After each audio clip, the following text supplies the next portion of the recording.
Hi, this is Kerby Anderson. You know, each day we take on the tough issues and provide a biblical perspective to them. The topics we cover are wide-ranging: apologetics, theology, prophecy, creation and evolution, intelligent design, marriage, family, child-rearing, the millennial generation, trends in society, politics, economics, business, religious liberty, the Constitution, public policy, foreign policy, military policy, tensions in the Middle East, abortion, homosexuality, pornography, sexual ethics, media, technology, history, and America's godly heritage.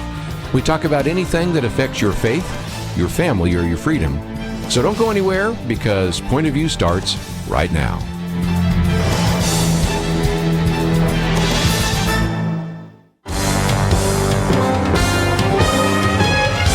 Across America, live. This is Point of View.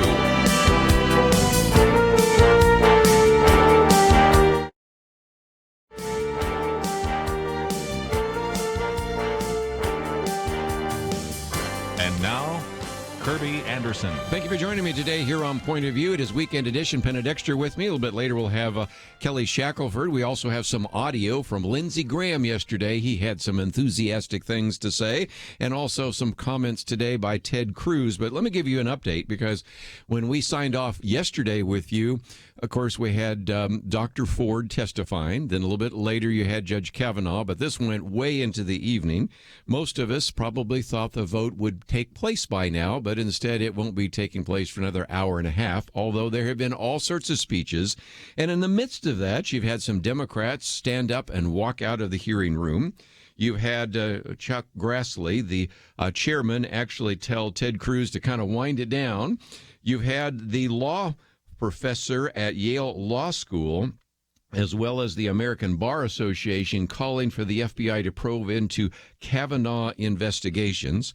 And meanwhile, Senator Jeff Merkley is actually filing a lawsuit trying to get a court order preventing the Senate from voting on Judge Kavanaugh's confirmation. Penna, you can't make half of this stuff up. No, you can't, but I have to say, I'm going to echo somebody I read on Eric Erickson's website today. Lindsey Graham is now my favorite senator. I never thought I'd say that, but he did a great job. He was kind of like an assist to Right. Kavanaugh. And I will say that this morning the news was that one of the members of the Judiciary Committee, one of the Republicans, Jeff Flake, who was on the fence, will support Kavanaugh. So probably in this vote that takes place this afternoon in D.C., he'll probably pass through the Judiciary Committee. He'll probably be reported out favorably. But now it will have to come before the full Senate, and there are a lot of people up for grabs. There are certain Democrats who were, people are trying to convince. And the one that I heard of, I think Kelly sent us the news that Joe Donnelly of Indiana was going to vote against him. Right. And Doug Jones of Arkansas, is it Arkansas? Yeah, Arkansas, who won the seat of that Judge Roy Moore was running for. Mississippi here. And Alabama. Alabama, I'm sorry. Yeah. And he's voting against it, too. So, wow, what a day it was yesterday. I told Kerby before this show, I really don't watch very much television. You're not a TV watcher, but this week, yes. Well, my husband, he'll turn it on, and I watch with him, or, it's on. But he's out of town, so I had to get my daughter to come and help me turn on the television yesterday morning. So I could watch the hearing. You mentioned Jeff Flake. I got to tell this. Moments after he announced his support for Judge Kavanaugh, Senator Jeff Flake's in an elevator, and a protester confronts him in the elevator.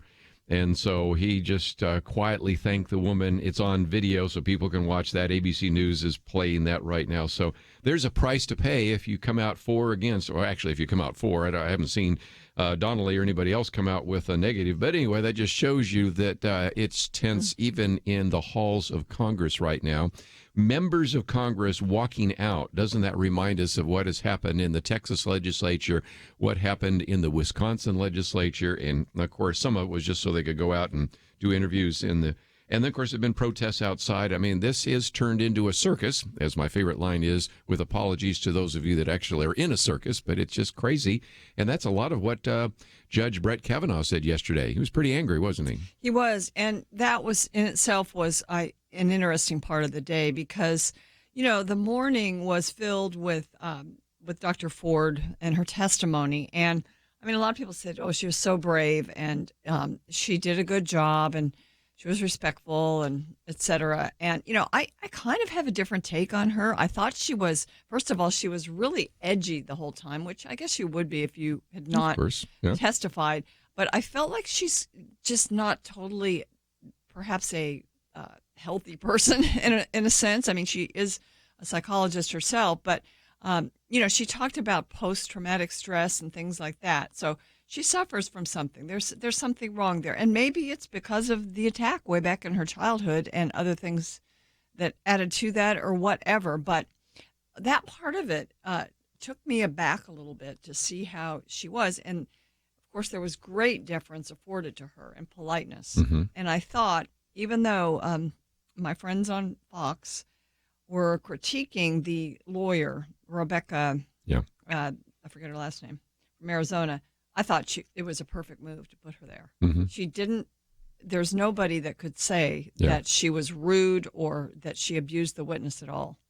But yet she brought out some inconsistencies in her questioning, and it took till the end of Ford's testimony. But anyway, then in the afternoon when Brett Kavanaugh came out, I was thinking we might have a more lawyerly presentation as we saw on Fox News the other night. But no, he didn't. He came out I thought he had, well, his emotional tone wouldn't have been appropriate in most cases, but in this one it was called for. Mm-hmm. And I think it relieved a lot of conservatives because he, obviously showed that this nomination and his good name were worth fighting for. And he did that. And I think the show of emotion and everything, it scared some people that he would look too combative. I think it was totally spot on.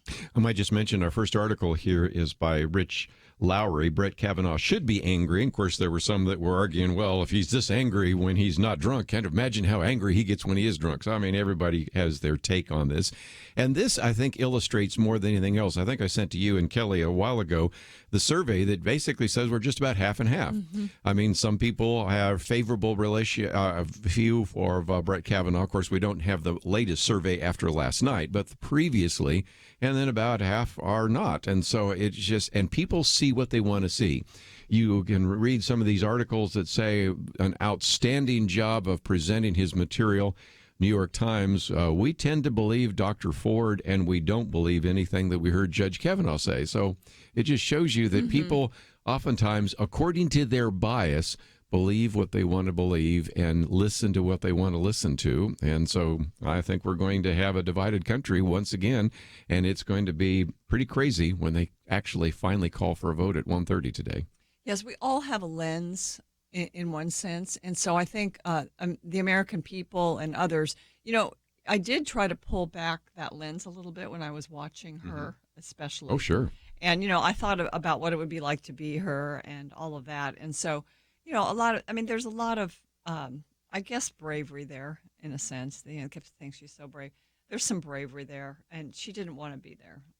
So I feel she was really used by her attorneys and by the Democrats. A little bit later, we're going to hear from Lindsey Graham. I wanted to wait till at least Kelly could join us because he's one of the ones that appreciated that the most. And so did want to give you that opportunity. One of the things that has happened is because of this Kavanaugh vote, they've decided to postpone the debate between Representative O'Rourke and Senator Cruz. But I thought just for a few minutes, since we have our Texas listeners, and even though that debate took place last Friday, and now we're not going to have that debate this Sunday, I thought it'd still be good for just a minute. And one of the things we talked about yesterday, Penna, was Bader O'Rourke will not get the Kavanaugh treatment.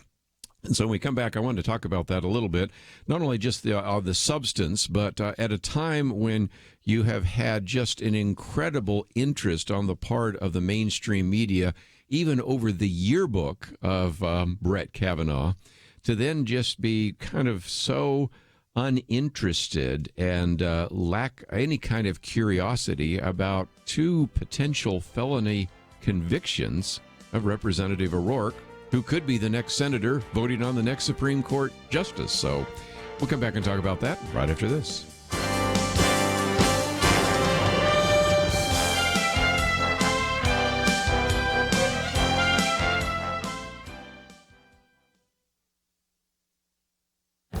This is Viewpoints with Kerby Anderson. The suicide rate in America is increasing. That not only makes it an important public health issue, it also has become an election year issue. Antonio Delgado is a congressional candidate in New York. His tweet explained that suicide rate increased in nearly every state from 1999 to 2016, including an increase of 29% in New York. We must commit funding to help those suffering from mental health conditions and let them know that they are not alone. Illinois congressional candidate Sarah Daddy reported that suicide rates are up across gender and age in the U.S. Take a minute on World Suicide Prevention Day today and tell someone that they are important to you. It could save a life. First, let me assure you that the numbers I just cited are correct. According to the Centers for Disease Control and Prevention, the suicide rate rose in all but one state, with increases across age, gender, and ethnicity. And it's also worth noting that in more than half of those suicides, in 27 states, the people had no known mental health conditions before they ended their lives. Second, suicide is being viewed not only as a mental health problem, but as a public health one as well. Suicide is the 10th leading cause of death, and suicides account for more than twice as many deaths as homicides. Finally, there are many reasons for suicide. Mental health professionals, for example, point to the economic downturn 10 years ago. The dramatic rise in opioid addiction is another reason. And a third concern is suicide contagion. That is the idea that exposure to suicide may increase the chance of suicide for some. Suicide has become a major health issue. That's why we're hearing more about it on these political campaigns. I'm Kerby Anderson, and that's my point of view. From Universal 1440, Unbroken, Path to Redemption, the rest of World War II hero Louis Zamperini's true story, now playing, rated PG-13.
You're listening to Point of View, your listener-supported source for truth. Back once again, it is Weekend Edition. If you'd like to join us, 1-800-351-1212. Next hour, of course, will be on our national broadcast as well, and people all over the country, I'm sure, are going to want to weigh in. We'll get into some of that, and we'll play some of these audio clips then. But I thought for just a minute, this was my plan originally until they decided to postpone the debate, that we would not only look back to the debate last Friday between Representative O'Rourke and Senator Cruz, but look ahead to what was supposed to be a debate in Houston this Sunday.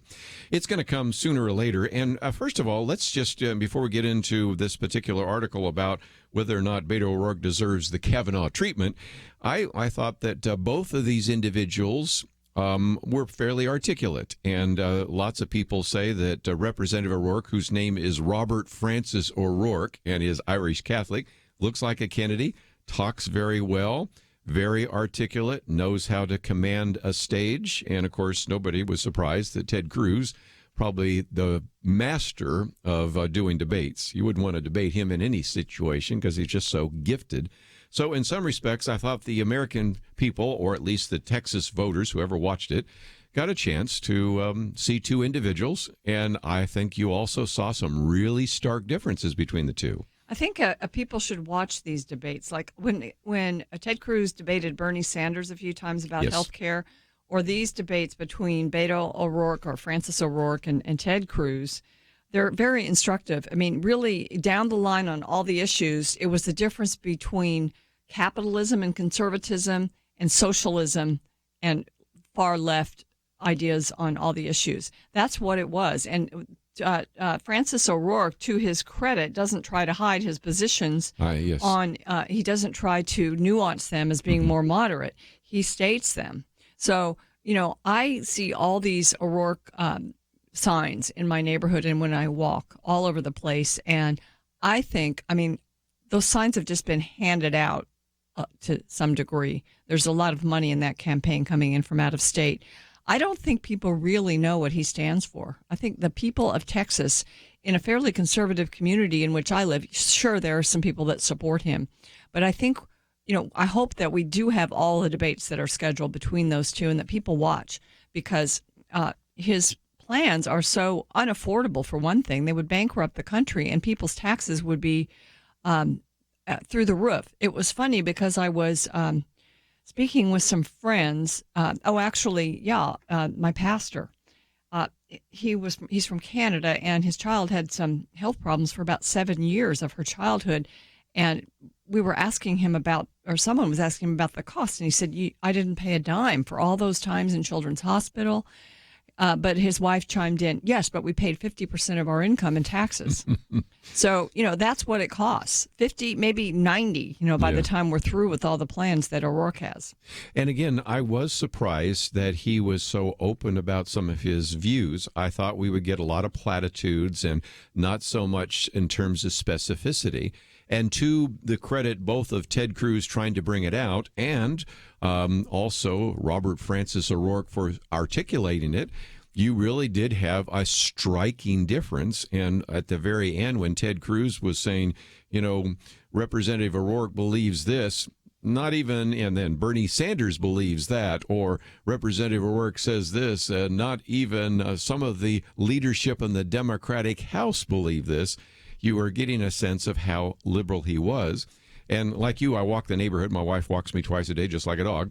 And when we go through, we see good for you, Kerby. We see those Beto signs. But Suzanne was actually saying, I'm getting the sense that some people have pulled their signs up. And maybe there's a sense in which those were stolen, or they changed their mind, or maybe they watched the debate and said, well, I saw a really good-looking individual who was talking about bringing us together, and I didn't really like some of the personality of Ted Cruz, so I put that sign in my yard. But boy, after this first debate, I'm not so sure anymore, and I'm not sure what it means, but I'm seeing fewer of those signs in my own neighborhood. And when you have debates, you get an understanding of what it would be like if you have a Senator O'Rourke, whether or not he'd vote up or down on Kavanaugh. I think we know the answer is this, and how he'd vote on everything from single-payer health care plans to the fact that he wants to abolish ICE. He was really honest about a lot of statements. Yeah, he was. He thinks government should provide all things for all people, basically. Yes. And, the other side of O'Rourke win would be the loss of Ted Cruz in the Senate. And, even yesterday, as he conducted himself in the Judiciary Committee, and he is a leader in the sense that he's an intellectual leader of conservatism, and he can articulate it.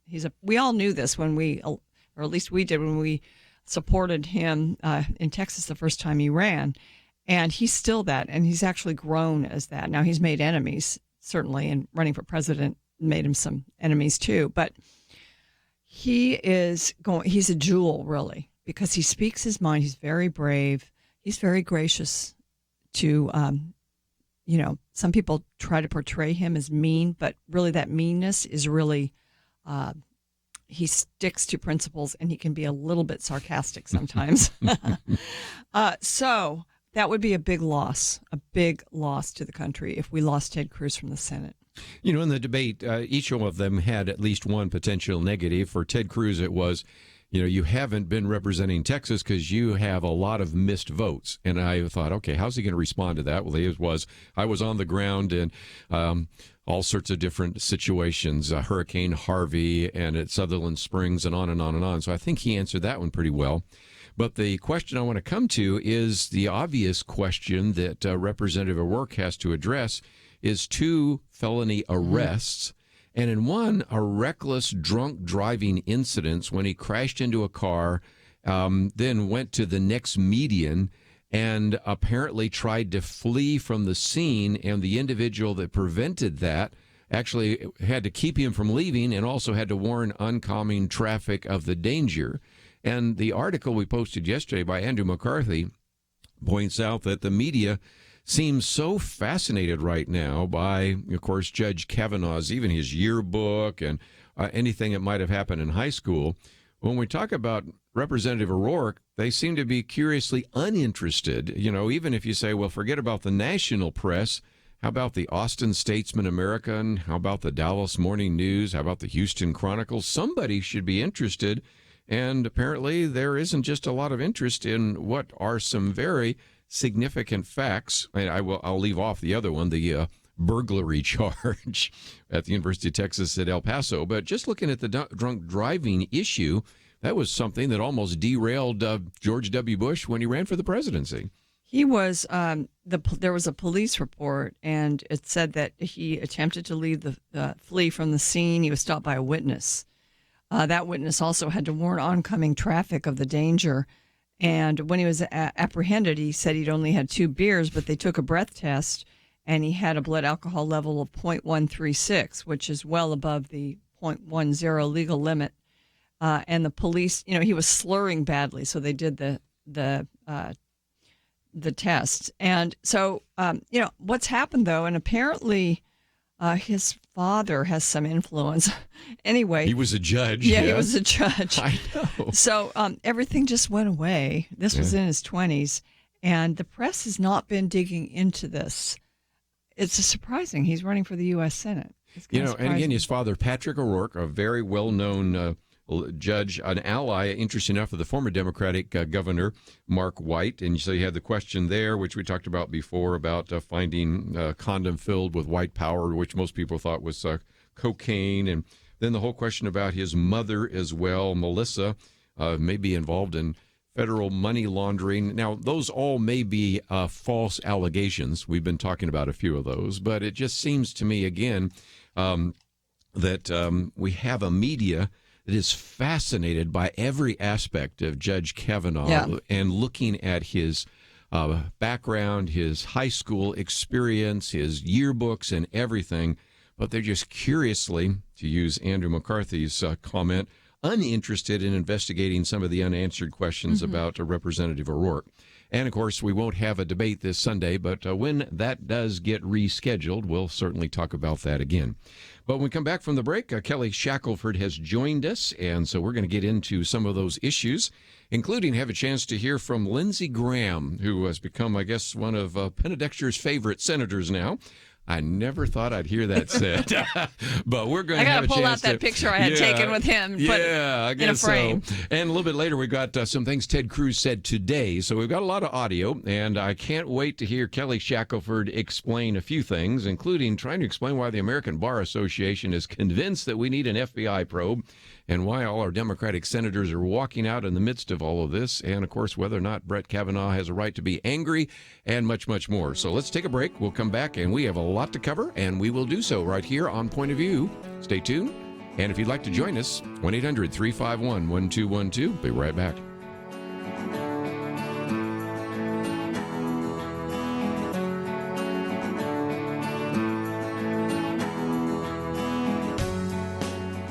There is no more dangerous time than when things are going well.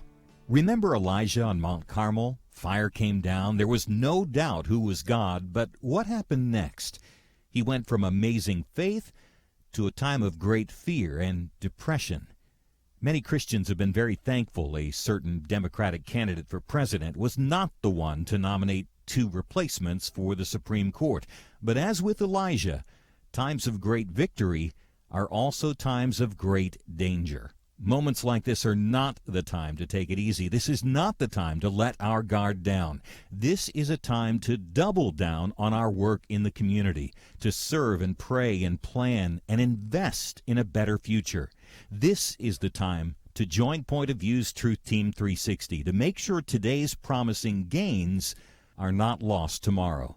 Show your commitment to our future by visiting pointofview.net/team or call 800-347-5151. Ask to join the Truth Team. Pointofview.net/team and 800-347-5151. Point of View will continue after this.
are listening to Point of View. The opinions expressed on Point of View do not necessarily reflect the views of the management or staff of this station. And now, here again is Kerby Anderson. Back once again, Penna Dexter with me, and now Kelly Shackelford is here. I knew that he was going to get off a plane doing the Lord's work out there, and we're going to have a chance to hear from him in just a minute. But I also want to have our listeners, if they did not hear this piece from Senator Lindsey Graham, pretty powerful, and I think in some respects because he's been more to cross the aisle than most senators, and so he refers to these individuals as my friends, but he was horrified for what was happening. Yeah, it means a lot more coming from someone who's not this known right-wing conservative. I mean, I call him a rhino, and I jokingly said he's my new favorite senator. He is today. Yeah. But I've critiqued him over the years, and it's just he just hit the ball out of the park, I thought. I think so. Kelly Shackelford, you were, of course, very impressed by that as well. Any thoughts before we get to it? I thought it was powerful because Lindsey Graham voted for Sotomayor. He voted for Kagan. He's known as being one of the more moderate, Republicans. And yet, I think the thing that was good that caused him to be able to express the passion he expressed is he was also a prosecutor. He was a judge. He understands when something is just horrifically wrong about what you're doing legally, and he had enough of it, and I think a lot of Americans had enough of it, and he sort of, he really spoke what many people were feeling, and that's why it was so powerful and why it's probably one of the most watched things right now around the country. Well, again, it starts with Chuck Grassley, of course, is the chairman of the Senate Judiciary Committee, and so Senator Grassley makes a comment, then turns it over to Senator Lindsey Graham. It seems to me that if you want to know something, you got the witness right here to ask him, and secondly, if you want an FBI report, you can ask for it yourself. I've asked for FBI reports in the past, in the 38 years I've been in the Senate. Senator Graham. Are you aware that at 9:23 on the night of July the 9th, the day you were nominated to the Supreme Court by President Trump, Senator Schumer said, 23 minutes after your nomination, "I will oppose Judge Kavanaugh's nomination with everything I have. I have a bipartisan, and I hope a bipartisan majority will do the same. The stakes are simply too high for anything less." Well, if you weren't aware of it, you are now. Did you meet with Senator Dianne Feinstein on August 20th? I did meet with Senator Feinstein. Did you know that her staff had already recommended a lawyer to Dr. Ford? I did not know that. Did you know that her and her staff had this allegations for over 20 days? I did not know that at the time. If you wanted an FBI investigation, you could have come to us. What you want to do is destroy this guy's life, hold this seat open, and hope you win in 2020. You've said that, not me. You've got nothing to apologize for. When you see Sotomayor and Kagan, tell them that Lindsey said hello, because I voted for them. I would never do to them what you've done to this guy. This is the most unethical sham since I've been in politics. And if you really wanted to know the truth, you sure wouldn't have done what you've done to this guy. Are you a gang rapist? No. I cannot imagine what you and your family have gone through. Boy, y'all want power. God, I hope you never get it. I hope the American people can see through this sham, that you knew about it and you held it. You had no intention of protecting Dr. Ford. None. She's as much of a victim as you are. I hate to say it because these have been my friends. But let me tell you, when it comes to this, you're looking for a fair process. You came to the wrong town at the wrong time, my friend. Do you consider this a job interview? The advice and consent role is like a job You interview. consider that you've been through a job interview? I've been through a process of advice and consent under the Constitution. Which Would you say you've been through hell? I've been through hell and then some. This is not a job interview. Yeah. This is hell. This is going to destroy the ability of good people to come forward because of this crap. Your high school yearbook. You have interacted with professional women all your life, not one accusation. You're supposed to be Bill Cosby when you're a junior and senior in high school. And all of a sudden you got over it. It's been my understanding that if you drug women and rape them for 2 years in high school, you probably don't stop. Here's my understanding. If you lived a good life, people would recognize it, like the American Bar Association has the gold standard. His integrity is absolutely unquestioned. He is the very circumspect in his personal conduct, harbors no biases or prejudices. He's entirely ethical, is a really decent person. He is warm, friendly, unassuming. He's the nicest person. The ABA. The one thing I can tell you, you should be proud of. Ashley, you should be proud of this. That you raised a daughter who had the good character to pray for Dr. Ford. To my Republican colleagues, if you vote no, you're legitimizing the most despicable thing I have seen in my time in politics. You want this seat? I hope you never get it. I hope you're on the Supreme Court. That's exactly where you should be. And I hope that the American people will see through this charade. And I wish you well, and I intend to vote for you, and I hope everybody who's fair-minded. And again, Senator Lindsey Graham gives you a pretty good idea. He's, first of all, admonishing the Republicans to vote for him and criticizing the Democrats for the stunt that they brought over. All week I've been saying this has been a circus, with apologies to people that actually work in a circus. And that phrase has surfaced in the lips of Brett Kavanaugh, Lindsey Graham. And Kelly, you and I have been, and all three of us around the table have been looking at politics for a long time. I've never seen anything like this. No, I mean, it's we thought that the Justice Thomas attack was just really bad, which it was, but this is the Justice Thomas attack on steroids. I guess I think most people realize that at some level in our country, morality is just getting more and more debased, and the Democratic side of the Judiciary Committee just proved that in spades. They acted in a way that you would never expect the Senate. I mean, the House is supposed to be the unruly one, but even this would be beneath them. And now you've got the Senate, which is supposed to be the gentlemen's and gentlewomen's, debating society. And it's turned into just a disgusting sludge pit. And there was no need for it. All of these types of allegations are taken care of. There's a process for that where you make sure this kind of thing doesn't happen to people, where they have people who investigate in the Judiciary Committee. They go through this, they take statements, they do all this stuff behind the scenes. So if this stuff doesn't have to come out in this way, in this kind of a horrible way.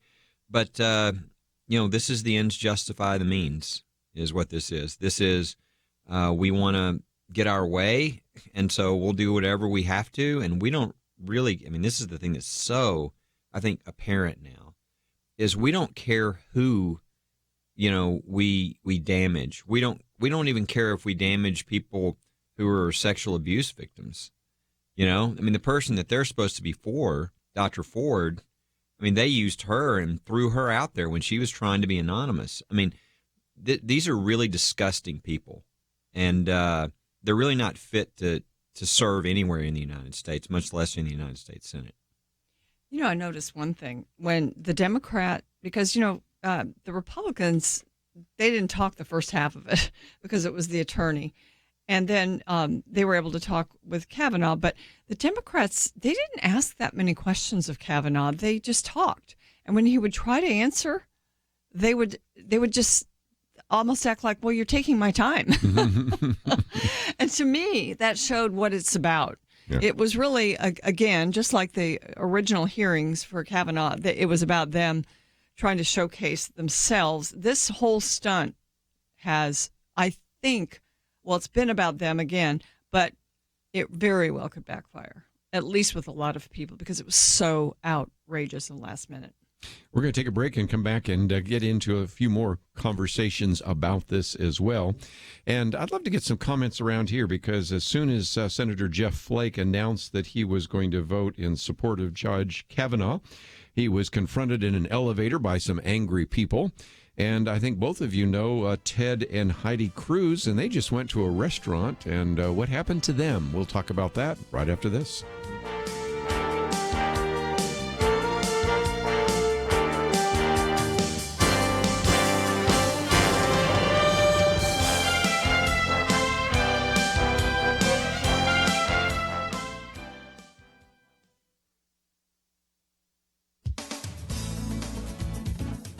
This past summer, the American Library Association renamed its Laura Ingalls Wilder Award.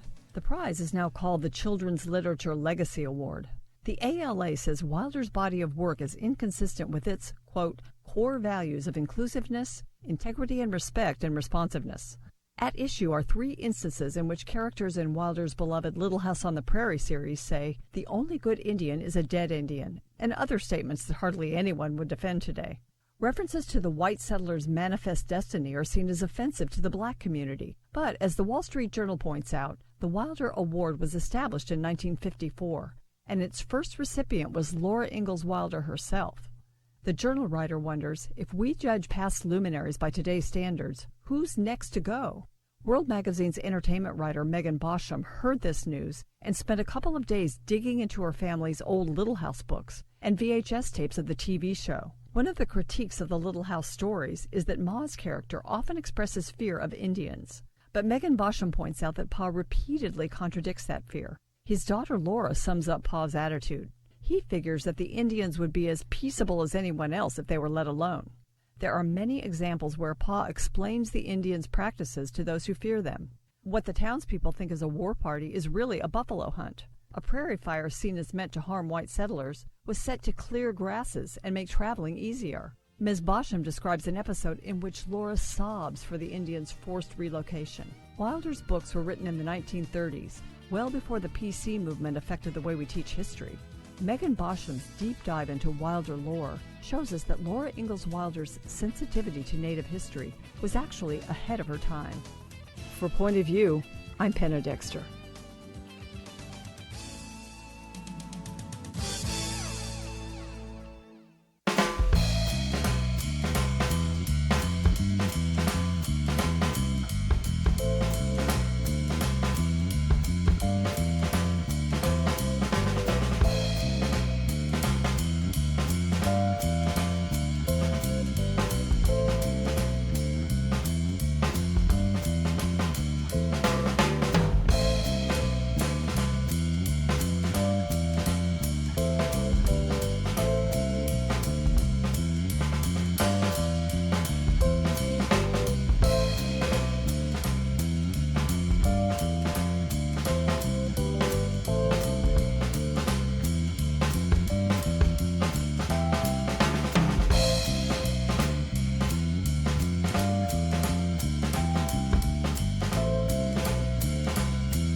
Now, back to Point of View, your listener-supported source for truth. Back for a few more minutes, and of course we'll be going live nationally in the next hour, and of course we'll be watching this vote that will be taking place on Judge Kavanaugh.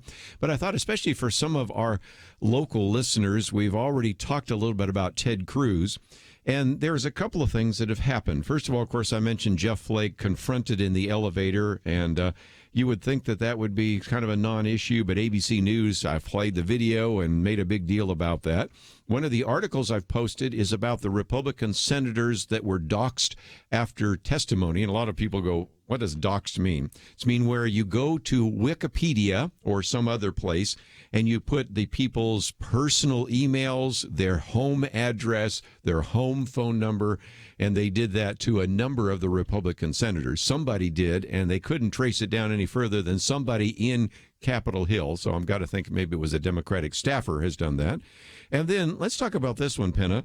Imagine you and your husband go out to dinner, and you're confronted by angry protesters. And it's just supposed to be a date night. You're not dressed up. You're not doing a debate. You're in casual clothes, and you're just trying to have an evening out. And that's what you confront. And that's what Ted and Heidi Cruz confronted. Yeah, that just happened, I think, over the weekend. And some people were criticizing Ted Cruz for not standing up to the people that tried to stop him from, like, no, he had his wife with him. The best thing to do is just leave the situation. Yeah. But it's really sad. And, we've seen a lot of other instances like this in restaurants, starting with Sarah Sanders and others, the Secretary of Homeland Security. And Pam others. Pam Bondi goes to a Mr. Rogers' Neighborhood movie premiere and is confronted where they stand in the face of her boyfriend and says, what are you going to do about it? Because they were trying to provoke a response. And then I did a commentary also about a couple of individuals that found themselves at a breakfast at Turning Point, for example, and they find themselves confronted. And in one case, they throw water in his face. I mean, you just start thinking about how quickly this could devolve into some kind of violent act. So I'm glad that Ted Cruz didn't do anything, because even if you just push somebody, it gets real ugly real fast in those kind of situations. Well, it's part of the left's way of doing things, and I think a lot of us don't really expect that kind of thing. But it's escalating. It's getting worse, and so now people that are in the public eye have to think about how to protect themselves physically as well as in other ways. And so, it just adds another layer of danger and sort of deterrent factor from being involved. That's what the left would like to see. And so, it takes us into a new atmosphere. Yeah, the more they keep doing this, the more, we will have to wait and see. But I think the same thing about how the Democrats acted in the Judiciary Committee is the same way with people seeing videos of people like Ted Cruz and his wife being harassed at dinner, Sarah Sanders and her family. People don't like that. Look, what did O'Rourke do when he heard that happen? Mm-hmm. He disavowed it. Right. Why? Because that's not going to help you. Okay. And so what they're doing, I think, is going to, it's kind of like all those Trump voters that people, they didn't want their, somebody to key their car, so they didn't wear a Trump banner, or they didn't really speak out, or when the poller called them, they didn't really answer. I think there's a lot of those people in America watching this stuff, and they're saying, this is ridiculous, and I think they're going to vote that way. And so, it's amazing to me, in the midterm elections, the off party always does really well, because they're the ones that are upset and have energy and want to turn out, and their numbers, their turnout's better than the other side, and there's usually a correction, in the House and Senate and these things. It's like the Democrats are trying to do everything they can to see if they can break the trend, that they can give energy to the other side. Let's go and, bust in on everybody's dinner with their family, and put it on video, Let's engage in some of the most disgusting conduct, and let's let everybody see it. And I just think some of these people are so extreme that they think people like that. Mm-hmm. And they don't like it. And I think most Americans look at what happened to Ted Cruz, look what happened today to Jeff Flake, and they say, okay, well, I don't identify with that side, so I guess I'm with the other side. Mm-hmm. And I really don't think they're doing themselves any favors when they do these type of things. And again, I think part of it is, I had somebody the other day on one of the walks say, this is just not the Democratic Party that we grew up with. And part of it gets back to two commentaries I've done over the last couple of weeks. And also, of course, you've had others, Dennis Prager, talking about that there's the left and then there's liberalism. Because, there certainly liberals have always been in the Democratic Party, but left is different. Liberals would say, I may disagree with your view, but I'll defend to the death your right to say it. Left say, no, you don't have a right to say that. And so there is more of this sort of leftist idea, many of whom seem to be on the Senate Judiciary Committee right now. And I'm thinking a lot of people that are just sort of fair-minded. They may be Republicans, they might be Democrats, they might be independent. Just say that and go, that's not who I am. And I see who seems to be acting respectfully, and I see who is acting like my teenagers used to act when I told them not to do this. And so maybe that's going to make a difference in this election. What's your thoughts? I don't know, because I don't know what the electorate is really like. I mean, I called it wrong in other elections when I was looking and seeing, for instance, I thought I didn't see how Barack Obama could be elected because I couldn't imagine the electorate being liberal enough to elect him. And so in this case, it's hard to tell. I mean, you see the polls, but as Kelly said, a lot of people might be afraid to answer the polls honestly. I think they were during the 2016 election, and that could maybe even be more the case now. So it's really hard to tell. But I think, so in that case, when you really don't know, I think you just have to try to be smart and walk according to your convictions. I agree. And articulate them. And it was an opportunity for Brett Kavanaugh to do that yesterday. Very difficult situation to do that because you have half the country is female, and at least they're saying that sympathetic witness up there is going to, she's going to really get half the people in the country on her side just because she's come up with some kind of an accusation. So we don't even really know how this is going to shake out. This is so new, and these kind of tactics are so out there that it's hard for me to believe that people would buy into them. But there are some very clueless people out there. Yeah, the thing I will say, I knew Brett 18, 19 years ago, so I know, I've known of him and his reputation and everything for a long time, and known him personally a little bit. I didn't think before his opening yesterday. I mean, I didn't think he had it in him. Yeah. He is such a restrained judge. He's a restrained person. When he should do things, he won't do them, And I thought, everybody saw the interview, right? I thought that worried me because like Fox News. Yeah, because I want you to be a restrained judge, which he always will be. But you've got to be human when the American people are watching you, And I was scared he wasn't going to be human. and so I was like, wow, good for you. He did exactly what any human being would do in that situation. And but I didn't know he had it. I didn't know he was going to be able to do that because he's such a restrained. He's a judicial minimalist. He's like not going to go any further than he is supposed to in the case. He's such a restrained kind of guy. And so it was amazing to see that because it definitely caught me off guard a little bit. I was hopeful for that because I thought Justice Thomas did that, and he did it appropriately and well, and I think Judge Kavanaugh did the same thing. I was expecting Mr. Spock from Star Trek, just dealing with it logically, and within the first couple of minutes I said, okay, that's going to be different than what we've seen so far. Well, let's take a break. They are engaged in all sorts of parliamentary maneuvers right now in the Senate Judiciary, but sooner or later they're going to get a vote, and so we'll come back and talk about all that right after this.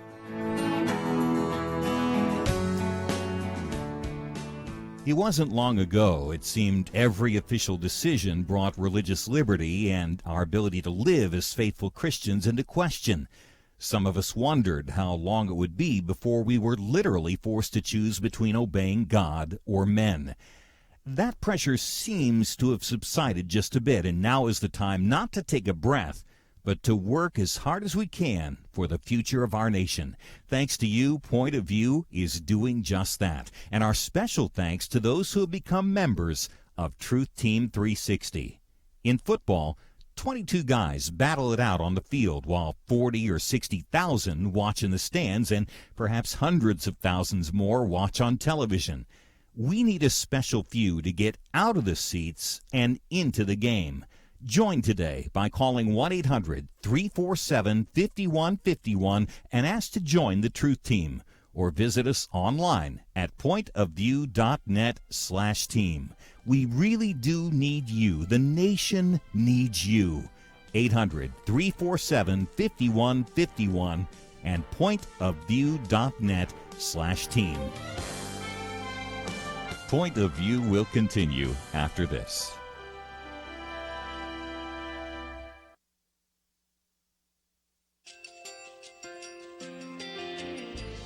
I just want to thank you so much for all the wonderful programming you have. You're just absolutely fantastic. I recently started listening to Point of View, and I really found it interesting because of the different subjects you cover. Thank you for that. I really appreciate everything that you do in keeping us informed. Thank you, Kerby, for everything that you have been doing. I appreciate all the work that you're doing, advocating for the Word of God. Thank you so much. Point of view, I think, is absolutely necessary because it's a Christian perspective, a biblical worldview perspective, and receive very current, up-to-date information about what is really going on, week to week in our culture, which is changing so rapidly, and yet it's morally sliding backwards. Yeah, I'm just, first of all, I thank you guys. Y'all's program is wonderful, and enjoy it every day. I learn so much every time I listen to it.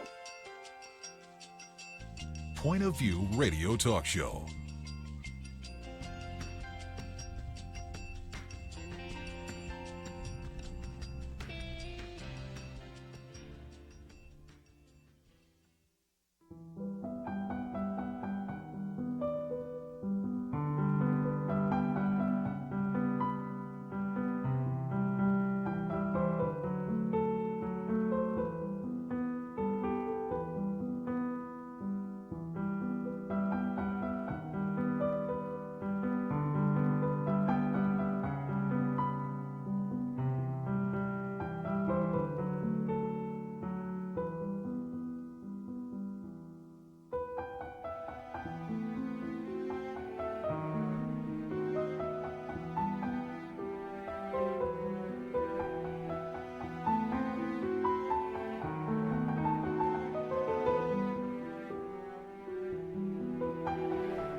Hi, this is Kerby Anderson. You know, each day we take on the tough issues and provide a biblical perspective to them. The topics we cover are wide-ranging.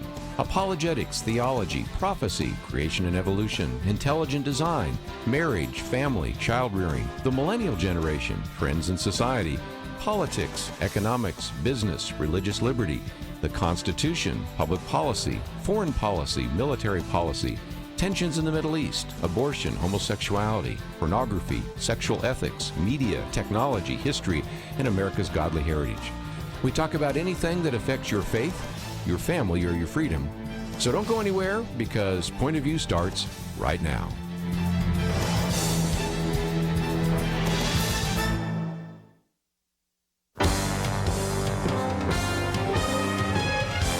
Across America, live. This is Point of View.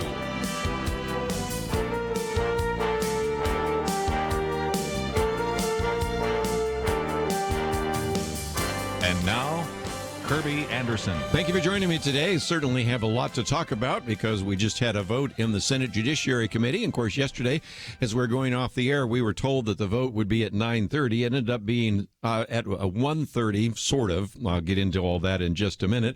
And again, there has been calls for the FBI to do an investigation, everything from the American Bar Association to the dean of the Yale Law School, where indeed Brett Kavanaugh attended. And of course, you perhaps have some comments as well about some of the testimony yesterday by Dr. Ford and Judge Kavanaugh. So we have a lot to cover.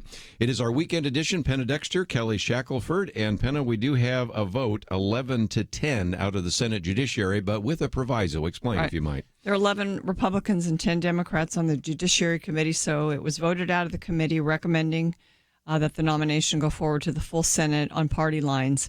But if you look at the judge report, the headline there is Flake Flakes. Jeff Flake, his vote was in question anyway. He's not running for re-election, and he's frustrating.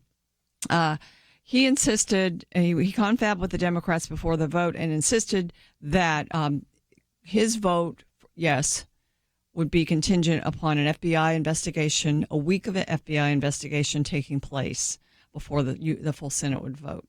So that's the way it's gone out of the committee now. That doesn't mean the FBI investigation will happen. There's a lot that has to take place. It will be up to the full Senate now. So that's where it stands. It's interesting. We've got breaking news here on Point of View, and we're all, a little bit shocked and surprised about that development.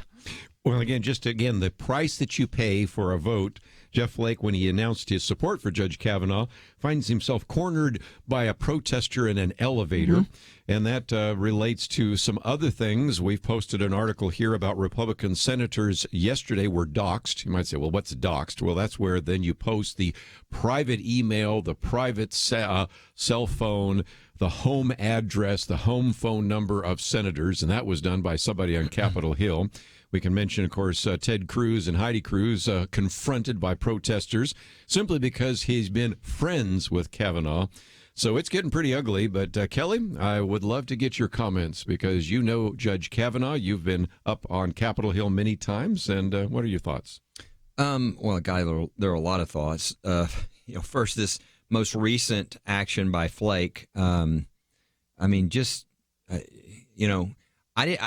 I've never seen anybody that has not even like an inch of spine. I mean, this guy is he's just hard to even describe. He said this morning he was going to vote in favor, and all it takes is the Democrats to corner him into a room, and all of a sudden he's changing his approach, and he's doing something that's just stupid. Anybody who understands what's going on knows that the FBI investigation is not going to do anything. It's just a delay tactic. But now he's feeding into the Democrat talking points as a delay tactic. I mean, they've said what they're trying to do. They want to see if they can delay this, pass the election, and then never vote any Trump nominee to the Supreme Court. And why Flake is acting like his brain was sucked out of his skull, I don't know. But this is the kind of thing he does. This is why he didn't run for re-election, because people didn't want to re-elect him. And so this is it's just bizarre, and it makes no sense. For those who don't know, what the FBI does on judicial nominees is a background check. It's not a, quote, investigation. It's not like they're investigating a crime, okay? They don't come to conclusions. What they do is they go and they say, hey, do you know Brett Kavanaugh? And they go, yeah. And they go, well, let me ask you some questions just to see if you have anything disturbing about him in the past, any whatever. And they pull all this information together of what everybody said, and they give it to the White House, which then ends up getting to the Senate. We already know what they say here. They've done this 6 times. Yes. Right? I mean, they've done it. Not only that, but I mean, but there's new allegations. Okay. Well, Miss Ford, Dr. Ford says this, Kavanaugh says this, Mark Judge says this. They've already got what they're saying, and they act like when they say an FBI investigation, they know better. They think that the American people are stupid, which unfortunately most of them don't know about this. They're like, the FBI is going to investigate and come to a conclusion. No, the FBI is not in charge of picking our judicial nominees. What they're supposed to do is simply go and get the statements from the people, okay? And they've already done that with these incidents we're talking about. So this is all delay. It's not going to do anything but just slow things down. And why Flake wants to now participate, with the Democrats and seeing if he can slow it down, although he says he's still voting in favor of Judge Kavanaugh, it's just bizarre. And it's the Republicans always have a hard time, it seems like, all staying together, even when it's clear what's going on the other side is just beyond evil. And this has just been grotesque, what they've been doing. Not only, again, to Judge Kavanaugh, but to Dr. Ford in the process. Yesterday during the hearings, Democrat after Democrat said that. They said, well, you Republicans, you Kavanaugh, are standing against, you're not agreeing to an FBI investigation of these charges. They kept saying that. And, when they say that to the average American watching would probably just scratch their head and say, well, why not? Why didn't they agree to that? Well, one of the answers was, this came out so late that, they sat on it for so long that there could have been more investigation. Although I don't know, Kelly, would the FBI have been called in, or would it have just been a Senate investigation? No, I mean, it's already been done. What they do is already been done. I mean, they've got the statements. I mean, and they even, in this case, they gave sworn testimony under oath with penalty of perjury. So this is really, it's just kind of, it's a delay tactic is all this is. And they've managed now to delay it, first, 10 days because of Flake and saying he wasn't going to vote anybody out of committee until we had a hearing. And then we had to give extra time for the hearing because supposedly she was in California and didn't like to fly when the entire time she was in Delaware. I mean, the lies that have been going on have been... Yeah, it was into her travel records that were exposed yesterday. That was sort of funny. Yeah. It was fine to fly to Hawaii. Yeah. Maryland and all other places. I mean, there's just so many lies going on. And why, Flake would go along with this, again, it's just the continued baffling of... I think the people in Arizona are probably shaking their head going, why did we ever put this guy in office? They're saying good riddance. Yeah. But this is another bizarre scenario. So who knows what the Senate's going to do with this? I mean, I've got to think if you're Majority Leader McConnell, that the first thing you do is you go over to the only other 2 questionable votes that are Republicans, Lisa Murkowski and Susan Collins, and you say, look, are you ready to vote in favor of Judge Kavanaugh? And if they say yes, I saw everything yesterday. There's obviously no corroborating evidence against him, and I'm going to vote in favor. Then they just go right ahead. They don't need an extra FBI investigation. They go through the procedures this weekend, and early next week they vote him through. If they say no, we want to do what Flake does, then they've got to delay again until they get to the end of another week. We have obviously a lot more to talk about. We'll do so right after this.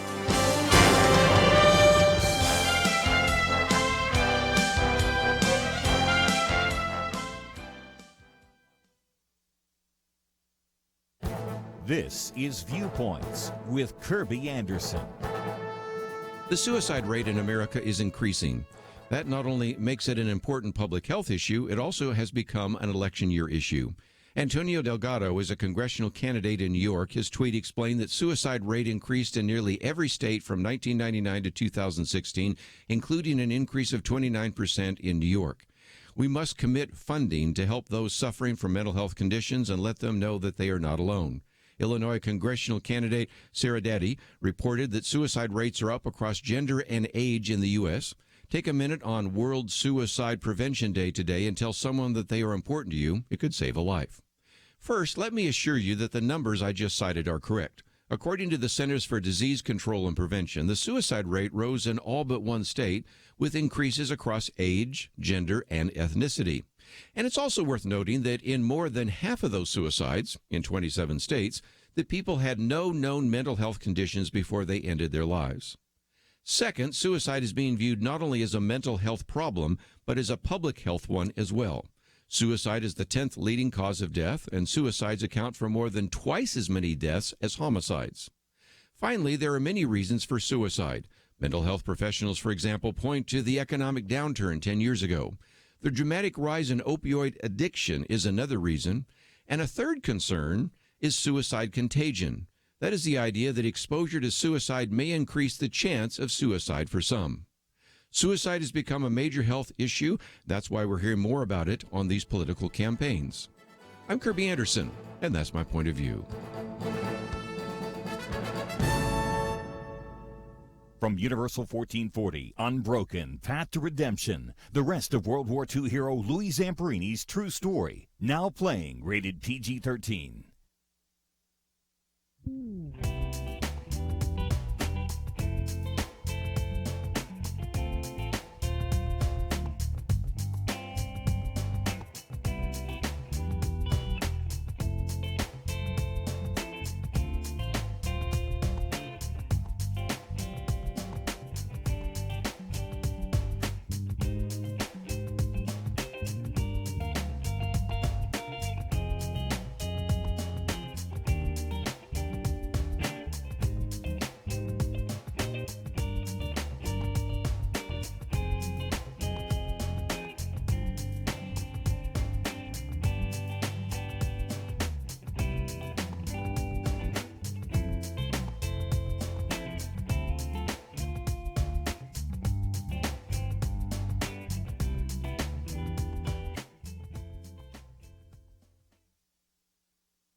You're listening to Point of View, your listener-supported source for truth. Weekend edition, if you'd like to join our conversation, 1-800-351-1212. Penna, Dexter, Kelly Shackelford. I'm sure a lot of you will have something to say.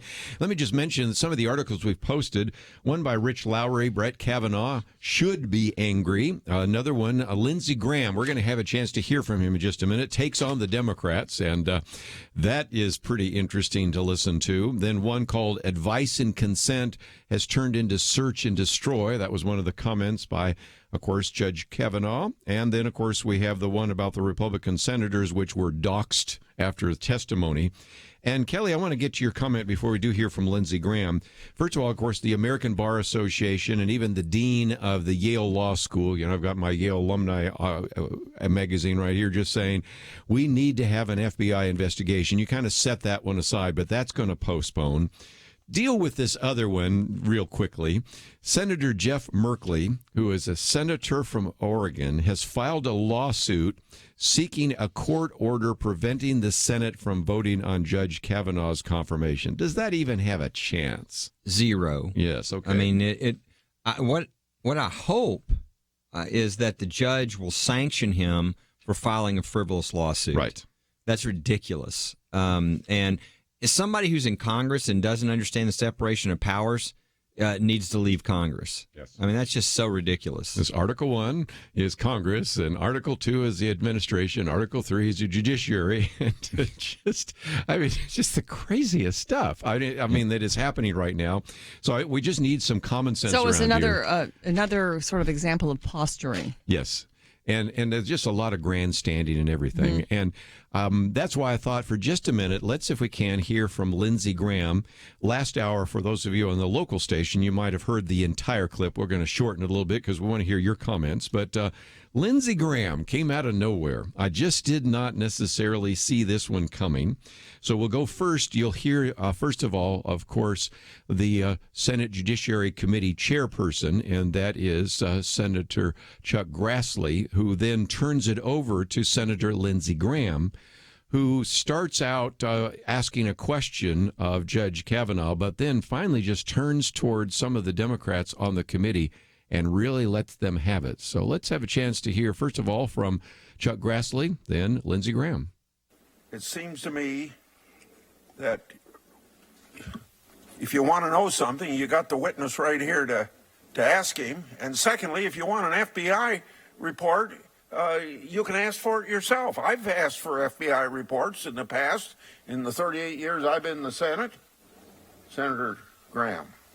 Are you aware that at 9:23 on the night of July the 9th, the day you were nominated to the Supreme Court by President Trump, Senator Schumer said, 23 minutes after your nomination, I will oppose Judge Kavanaugh's nomination with everything I have.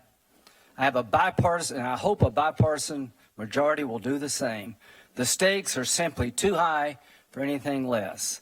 Well, if you weren't aware of it, you are now. Did you meet with Senator Dianne Feinstein on August 20th? I did meet with Senator Feinstein. Did you know that her staff had already recommended a lawyer to Dr. Ford? I did not know that. Did you know that her and her staff had this allegations for over 20 days? I did not know that at the time. If you wanted an FBI investigation, you could have come to us. What you want to do is destroy this guy's life, hold this seat open, and hope you win in 2020. You've said that, not me. You've got nothing to apologize for. When you see Sotomayor and Kagan, tell them that Lindsey said hello, because I voted for them. I would never do to them what you've done to this guy. This is the most unethical sham since I've been in politics. And if you really wanted to know the truth, you sure wouldn't have done what you've done to this guy. Are you a gang rapist? No. I cannot imagine what you and your family have gone through. Boy, y'all want power. God, I hope you never get it. I hope the American people can see through this sham, that you knew about it and you held it. You had no intention of protecting Dr. Ford. None. She's as much of a victim as you are. I hate to say it because these have been my friends. But let me tell you, when it comes to this, you're looking for a fair process. You came to the wrong town at the wrong time, my friend. So again, just a few of the comments. And Lindsey Graham, I haven't seen him like that ever. Maybe you have, but that was really striking. And I think he was so angry, Kelly, because he does have very good friendships with some of the Democrats, and they have worked together on various bipartisan activities. And I think he was just horrified for what took place. Well, and he's also a guy who was a prosecutor, who was a judge. I mean, he understands what was going on. And look, that's what I would say about this whole process and everything that's gone on is people, it's almost a Rorschach test for if you watch the hearing yesterday, right? I mean, True. Some people say, well, I think she's credible and I think this, and other people say, oh, I think Kavanaugh. And it's like, and that kind of splits on partisan sides. You kind of see with whatever eyes. So let's put that aside. Let's talk about the things that we should all be able to know completely, and we should be 100% in agreement with. Number one, what the Democrats did here was disgusting, it's disgraceful, and it should never happen. Never. They not only did this to Kavanaugh, they did this to Dr. Ford. She wanted to be anonymous. There is a process for being anonymous where you don't have to have all this out in public. They exposed her because they were using her to try to stop his nomination. That's just beyond. I mean, beyond the pale is not even strong enough. It's just, I mean, it's so disgusting that all of America should respond. And somehow the Democrats on that side of the Judiciary Committee I mean, they all should be out of office. It gets worse, though, because not only did they do these disgusting things to families and people, clearly, one of the two is innocent, if not both, to innocent people. But they even said over and over again in public that that the burden of proof is on the accused.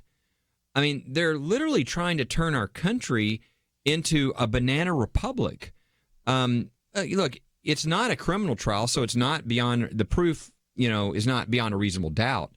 But the proof is you have to.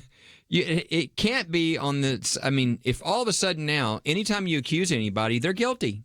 The government says, no, we're just going to presume them guilty. Our country is over. I mean, I think it's almost like people that like to watch football, or you name what you like to watch. When the rules are not there anymore, there is no more football, okay? There's no freedom without the rule of law and without these basic protections and principles that have been around for thousands of years that we've learned the hard way you better darn well have. What these Democrats did, all because they had their political goal, they're willing to throw out due process, the presumption of innocence. I mean, again, everybody should be able to agree this is outrageous, and these people should never be given any office anywhere because they don't understand the first thing about the United States of America. Judge Kavanaugh had to fight this. I mean, I looked at this and I thought, if I were him, I might be tempted to give up.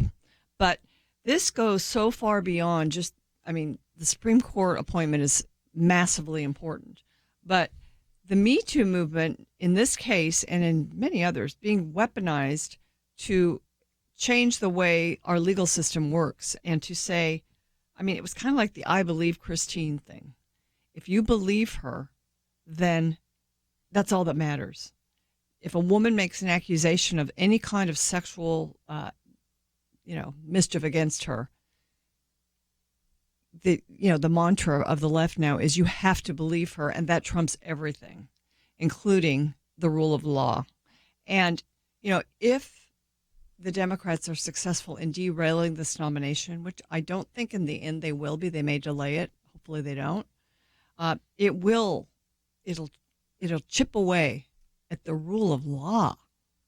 And it'll just change our country forever. We'll never be the same. Here's how it should be. It's kind of basic. If somebody comes forward and has an accusation like she does, if there's no evidence, no corroboration at all, it doesn't matter who you believe. Okay? That can't be enough. It's not enough. It's not even close to enough. And that's the decision here. So it's like, does anybody really know what happened? No, nobody, except for, and I don't even know if they know, right? One theory is, she discovered this in therapy 30 years after it happened, okay? So who knows where this came from, right? Or if you're Brett Kavanaugh and you want to be anti-Brett Kavanaugh, you can say, maybe he drank so much he had no idea he even did this, okay? So who knows? But either way, we look at the evidence and there's just no corroboration for any of this. So, this is what you got to do. This is the decision. You can't presume people guilty in this country. Well, we have a lot more to cover, but we'd also love to hear from you. 1-800-351-1212. Of the nation. Join the Point of View Truth Team. Pointofview.net/team. Pointofview.net/team. Or call 800-347-5151. Good news. You are not stuck with your health care plan. Really. You have a choice, and it's a great one. It's called MediShare, and if you've heard about it and wondered what exactly it is, it's a way that people share their health care bills. And these are people who have a common faith, who want to be part of something beautiful that not only meets their healthcare needs, but the needs of others too. And it's people who love to save money big time. MediShare members typically save $500 a month per family on their healthcare costs. That is a life changer for people. So this could be for you. Maybe it's what you've been looking for, a way to pay healthcare bills that's not only very smart financially, but it's even profound. MediShare is a nonprofit with 400,000 members nationwide who pray for and share with each other. So yes, you're not stuck. There's another way, and it could save you a lot. Find out more. Call 855-90-BIBLE. That's 855-90-BIBLE. 855-90-BIBLE. Point of View will continue after this.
You are listening to Point of View. The opinions expressed on Point of View do not necessarily reflect the views of the management or staff of this station. And now, here again is Kerby Anderson. Weekend edition. If you'd like to join our conversation, 1-800-351-1212. We've heard from Senator Lindsey Graham. Just a little bit from now, we want to have you have a chance to hear from Senator Ted Cruz, who I thought was really kind of the voice of reason today. But let's take at least one phone call, because I think Katie in Missouri, listening on KNEO, has some things to add to the conversation. So, Katie, what's your point of view? Well, I looked online because you have that group that's been going and helping people get out of jail that shouldn't be there. And I mean, the number is growing every year. They're getting more and more people out of jail. And out of those, 70% of those that were in prison and found to be innocent had an eyewitness account. And out of that 70%, 32% had more than one eyewitness account saying that that person did it. So eyewitnesses can absolutely be wrong, even the person who it happens to, because of the traumatic thing that is occurring. So just because someone says something, if there's no corroborating evidence, and even if it's eyewitness evidence, the DNA proved that that wasn't true. And the other people, they did find the other people, and they did go to jail. Yep. Someone else. You know, we earlier in the week talked about the work that was done by Dr. Elizabeth Loftus, who is a cognitive scientist and also a law professor. And she has, in just the work she's done, just her work, found 300 people in the United States who went to prison for crimes they did not commit, which were later exonerated by DNA evidence. And of those 300, some were in prison for as much as 30 years.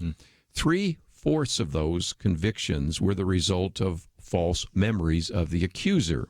So sometimes memories get foggy, they get clouded, and if nothing else, if you're ever on a jury, you really need to ask some really important questions. And don't forget that we had, of course, Jackie, who was the woman who alleged that she was gang raped at the University of Virginia frat house. That appeared in the Rolling Stone magazine. Turns out she, in that case, was lying. You have Emma Skolkwitz, who is the so-called mattress girl, fourth-year student at Columbia University, alleged she had been raped by a foreign student at Columbia. Turns out she was lying. And then you had Crystal Magnum, who was saying that she was gang raped by members of the Duke lacrosse team, and she was lying. Now, I'm not saying that somebody in this case is lying, but I do believe that everything from misidentification of an individual to false memories say you really have to be very careful in a court of law when you have hundreds and hundreds of people who have been imprisoned and it turns out that they were innocent. Well, and again, you've got so much more even here, right? You've got a guy who, the allegations are being made about something almost 40 years ago by somebody who recovered these memories 6 years ago in therapy. And the people she mentioned as being there say they don't recall ever being there. And the one she says was, in the room when the things happened said that never happened. And so you've got, it's more than just he said, she said. You got a lot of other things at play. And then you have to put that with the person's life. Brett Kavanaugh has lived almost 40 years since then, and there's no evidence of any of this type of stuff in any of his life and his interactions with many, many women. And so there's just no way you can, unless what you do is you do what the Democratic senators were trying to do, which is to say you're guilty until proven innocent. Mm-hmm. I don't know. I know this is probably not the Christian part of me, but there's a part of me that wishes their sons, their families got accused.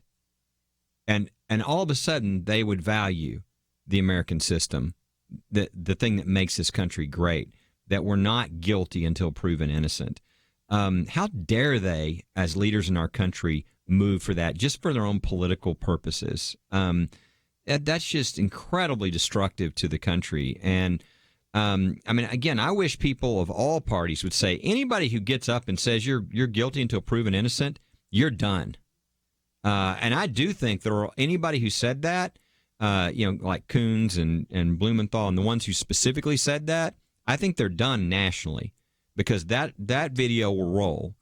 And that's not our country. And the Americans should react to that.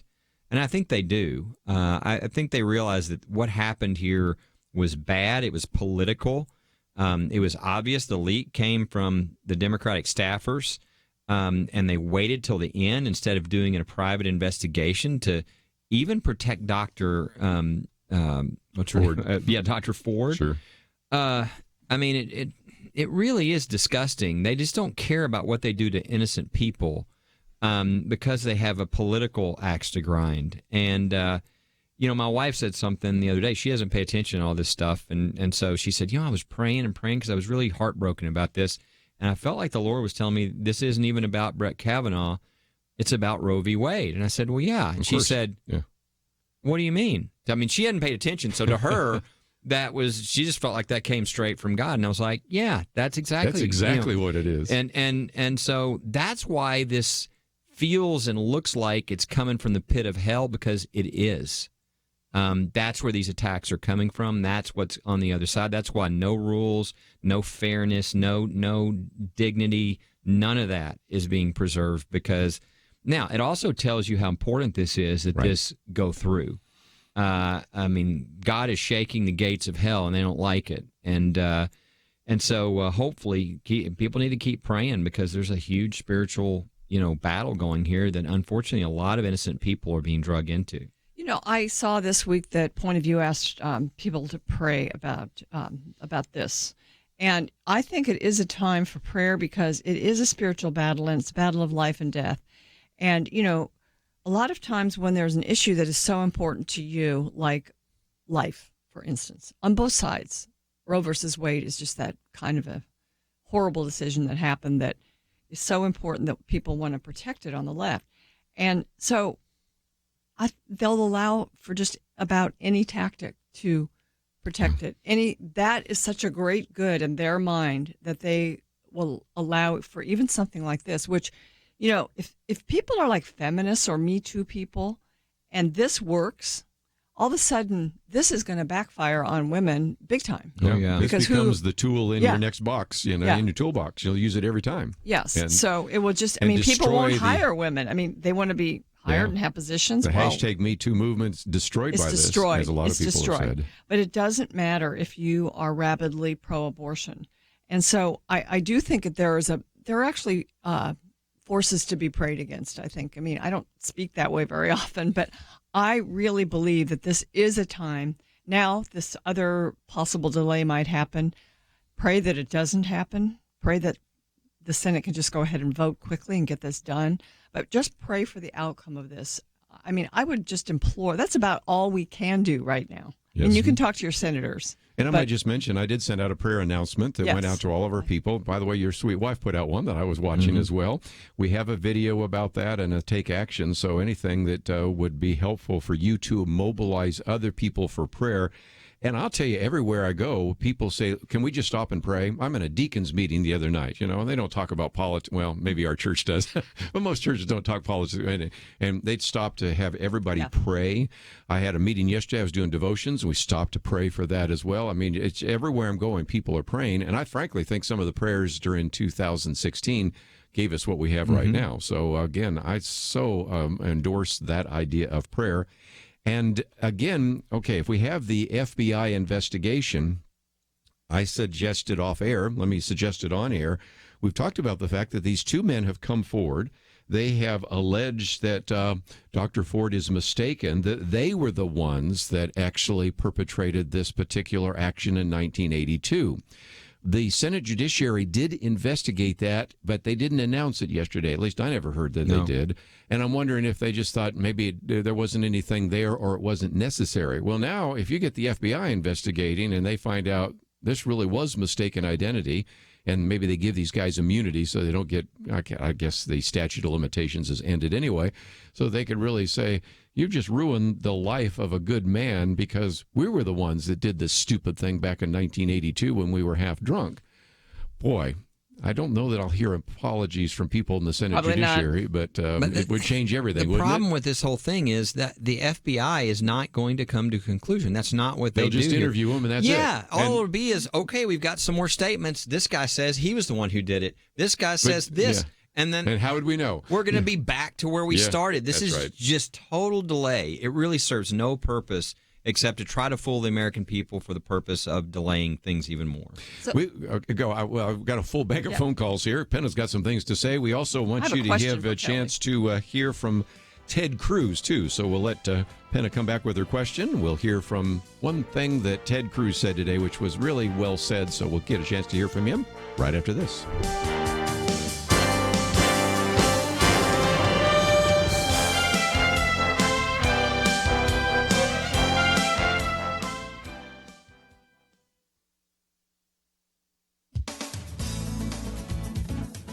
This past summer, the American Library Association renamed its Laura Ingalls Wilder Award. The prize is now called the Children's Literature Legacy Award. The ALA says Wilder's body of work is inconsistent with its, quote, core values of inclusiveness, integrity and respect and responsiveness. At issue are 3 instances in which characters in Wilder's beloved Little House on the Prairie series say, the only good Indian is a dead Indian, and other statements that hardly anyone would defend today.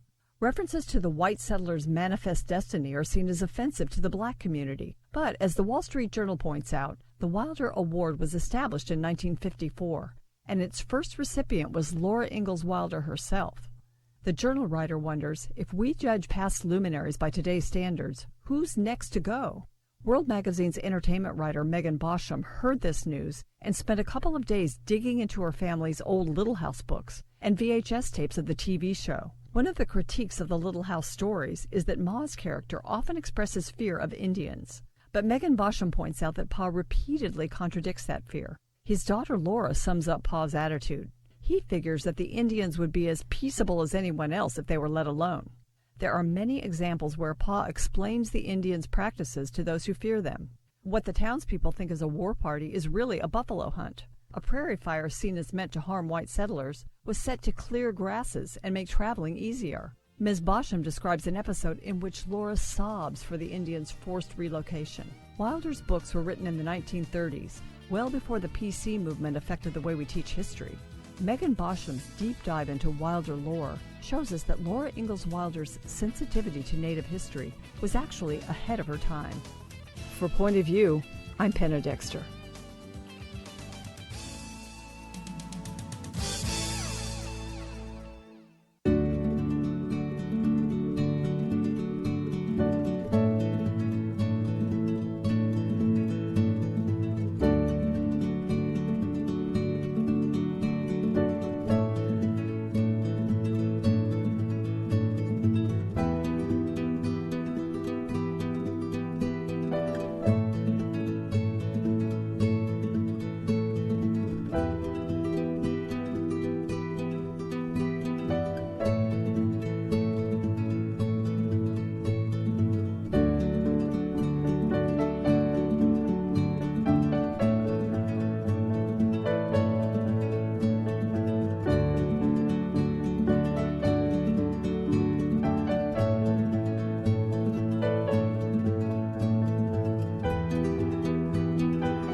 Now, back to Point of View, your listener-supported source for truth. And once again, if you'd like to join our conversation, 1-800-351-1212. We have a full bank of phone calls. We'll get to those in just a minute. But, Penna, you had a question. Yes.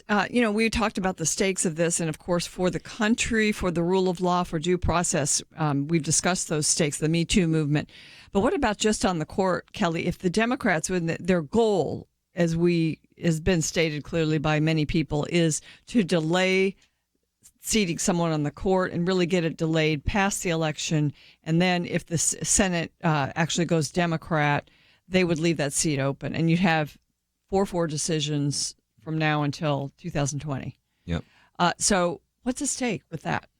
Well, it's huge. I mean, you've got assuming, let's say that Flake didn't flake out like he did today, and we had this vote as it was probably going to happen. I hope it still happens. We'll see. But I mean, I hope they don't need Flake's vote, and they say we don't need you, and they voted out on Tuesday. Let's say that happened. Kavanaugh would be on the court, and we would have a 5-4 majority for numerous things that have been waiting to be corrected, like on religious freedom, on the free exercise clause, on the establishment clause. I mean, there's just numerous things that we would have votes of people who actually just want to follow what the Constitution says now. What a concept, right? Instead of make up what they think is right, the evolving Constitution and sort of the jumping back and forth that Kennedy would do. So that's huge. Well, if you don't have that, then what you're going to have is 4 liberals and 4 conservatives. Now, most cases still that go up are cases that are on sort of how to interpret something where if you look at most of the decisions, they're going to agree.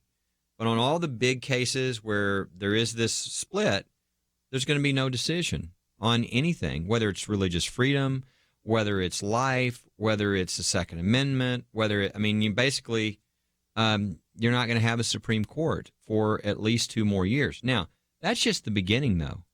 Here's the other thing that happens. There's 150-something lower court seats waiting to be filled. Right. Okay? The Senate would not, those are not going to be filled, and they're being filled right now. Trump has sort of farmed that out to saying, hey, I know the base really wanted there to be good conservative judges, not politicians, but judges who said, you know what, I'm going to act like a judge. I'm going to follow an originalist approach. I'm not going to put what I think should be done. I'm going to interpret the Constitution and the laws the way they're supposed to be. And if it's not covered in these things, that's up to the people. And the people that have been put on the court at the district court and court of appeals is the highest level I have ever seen. I think it has ever happened.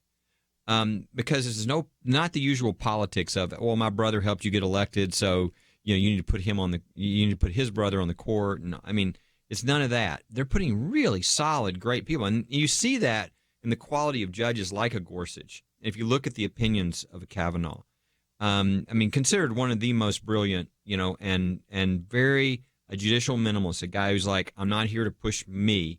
I'm here to follow what the law says, what the statute says. Those people are filling the courts, and there's about 150 some odd seats being in the process of being filled now. That all stops. None of those people go on the court for the next 2 years. Probably another 200 or so judges go into the court that are nowhere near like what we're talking about, or maybe they just hold all those up too. I don't know. So it's not even just the Supreme Court; it's all the way down, and that's why they're playing this game on Kavanaugh, because that would be the 5th vote. And look, when I say conservative, I'm not saying they're politically conservative. I'm just saying they're a judge who restrains himself, who says, I'm not here to make moral decisions for the country. I'm here to simply interpret the law as it's written, and to be faithful to the Constitution. The other side does not want that. They've used the court as their way to get things they can't get through the political process, and they don't want that to stop, and they know it's going to stop if Kavanaugh gets on the court, or whoever's next after Kavanaugh as well. Let's, if we can, just hear from Senator Ted Cruz, because he was making some comments about the procedure. Enormous amount of anger. There's rage. There's hatred. We see demonstrators screaming at each other, reflecting that rage, reflecting that anger. And I know there are a great many Americans who wish we could and believe we can get back to an environment where we treat each other with civility and decency. Get back to an environment where, yes, we have policy disagreements. We disagree on what the right legislation is to pass. And we even have vigorous debates about what the right policy is. But we do so in a context that respects each other, that doesn't demean the humanity of each other, that doesn't attack the character and drag people through the mud. The politics of personal destruction that we have seen on display in recent days is Washington, D.C. at its very ugliest. And all of us should remember that we're talking about real human beings here. These aren't pawns on a chessboard. These are real people. And so, again, just a few comments from Ted Cruz. And, of course, I watched the debate between Senator Cruz and Representative O'Rourke. And even though they disagree on a lot of issues, I think they both treated each other with respect. But we have not seen that in the Senate Judiciary. And he's also been the recipient of having protesters drive him and his wife out of a restaurant. So I don't know that we come back to civility. We talk about it on this program all the time, Penna, but that was what he was calling for some of his fellow senators to do today, and I thought you might just want to hear some of his comments. I thought when Judge Kavanaugh came in and gave his opening statement, that was in a different way. It was also the same type of a plea, because this has he's saying, this is what has been done to me. Mm-hmm. And he articulated, and the emotion was showing what has been done to him. He'll never not have these things said about him, whether he's on the court or not. And so, yes, we have, I mean, there's so much energy and money put into the politics of personal destruction today. And it would be wonderful. I mean, it was funny because we had the Thomas hearings, and then, there have been various instances of borking, but then there have been times when people have been confirmed, like Kagan, for instance. I mean, Republicans voted for her. Some did, others didn't, but there wasn't something like this done. So it's not done in every case, but when it is done, it is just outrageous and immoral. Yeah, it's very destructive. And I think it's destructive not just in this case with Dr. Ford and Judge Kavanaugh, but why? I mean, how many good people will not want to serve in government because of this? That's right. That's what Lindsey Graham said, and that's what Brett Kavanaugh said. Yeah, and I know people who told me that they were asked to be in the cabinet and they said, "I'm not going through a confirmation hearing." And these are good people. They just, so this is just a great way to make sure we have incompetent people running our government instead of the best. And it just, unfortunately, there's not you almost need a parent to come in and say, no, you can't do that. That's not allowed. You're going to be punished. You got to go to the corner. But since we don't have that, that's up to the people. This should not be acceptable. And I don't think it is. I hope we see a huge backlash in the upcoming election, because I don't think Americans go for this. They don't go for people disrupting people's dinners in their restaurants by acting rude, and they don't go for this type of politics that destroys people for their own political ends. We'll take a break, take your phone calls right after this. Go mobile with Point of View and take transformation with you on the go. Search in Google Play or the Apple Store for Point of View Radio, the Point of View Radio mobile app. Download it free today. Good news. You are not stuck with your health care plan. Really. You have a choice, and it's a great one. It's called MediShare, and if you've heard about it and wondered what exactly it is, it's a way that people share their health care bills. And these are people who have a common faith, who want to be part of something beautiful that not only meets their healthcare needs, but the needs of others too. And it's people who love to save money big time. MediShare members typically save $500 a month per family on their healthcare costs. That is a life changer for people. So this could be for you. Maybe it's what you've been looking for, a way to pay healthcare bills that's not only very smart financially, but it's even profound. MediShare is a nonprofit with 400,000 members nationwide who pray for and share with each other. So yes, you're not stuck. There's another way, and it could save you a lot. Find out more. Call 855-90-BIBLE. That's 855-90-BIBLE. 855-90-BIBLE. Point of View will continue after this.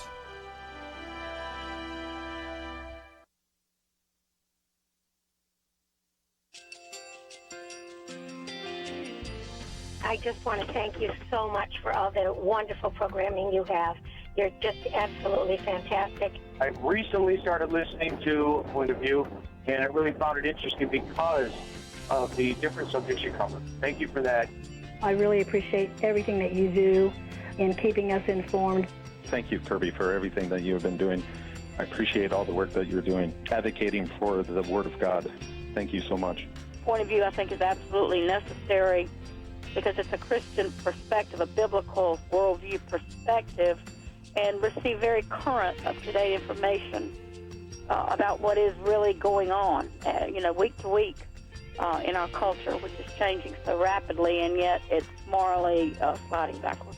Yeah, I'm just, first of all, I thank you guys. Y'all's program is wonderful, and enjoy it every day. I learn so much every time I listen to it. Point of View Radio Talk Show.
Hi, this is Kerby Anderson. You know, each day we take on the tough issues and provide a biblical perspective to them. The topics we cover are wide-ranging: apologetics, theology, prophecy, creation and evolution, intelligent design, marriage, family, child-rearing, the millennial generation, trends in society, politics, economics, business, religious liberty, the Constitution, public policy, foreign policy, military policy, tensions in the Middle East, abortion, homosexuality, pornography, sexual ethics, media, technology, history, and America's godly heritage. We talk about anything that affects your faith, your family, or your freedom. So don't go anywhere, because Point of View continues right now.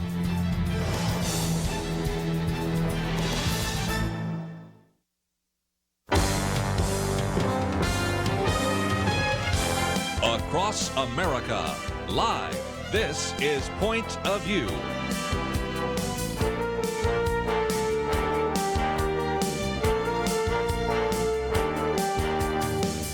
And now, Kerby Anderson. If you'd like to join our conversation, 1-800-351-1212. As you might gather, we have almost a full bank of phone calls, so I'm going to do my best to give some of you that have been waiting a while a chance to join the conversation. Penna, Dexter, Kelly, Shackelford. Let me just mention that also we have some great material that we have posted.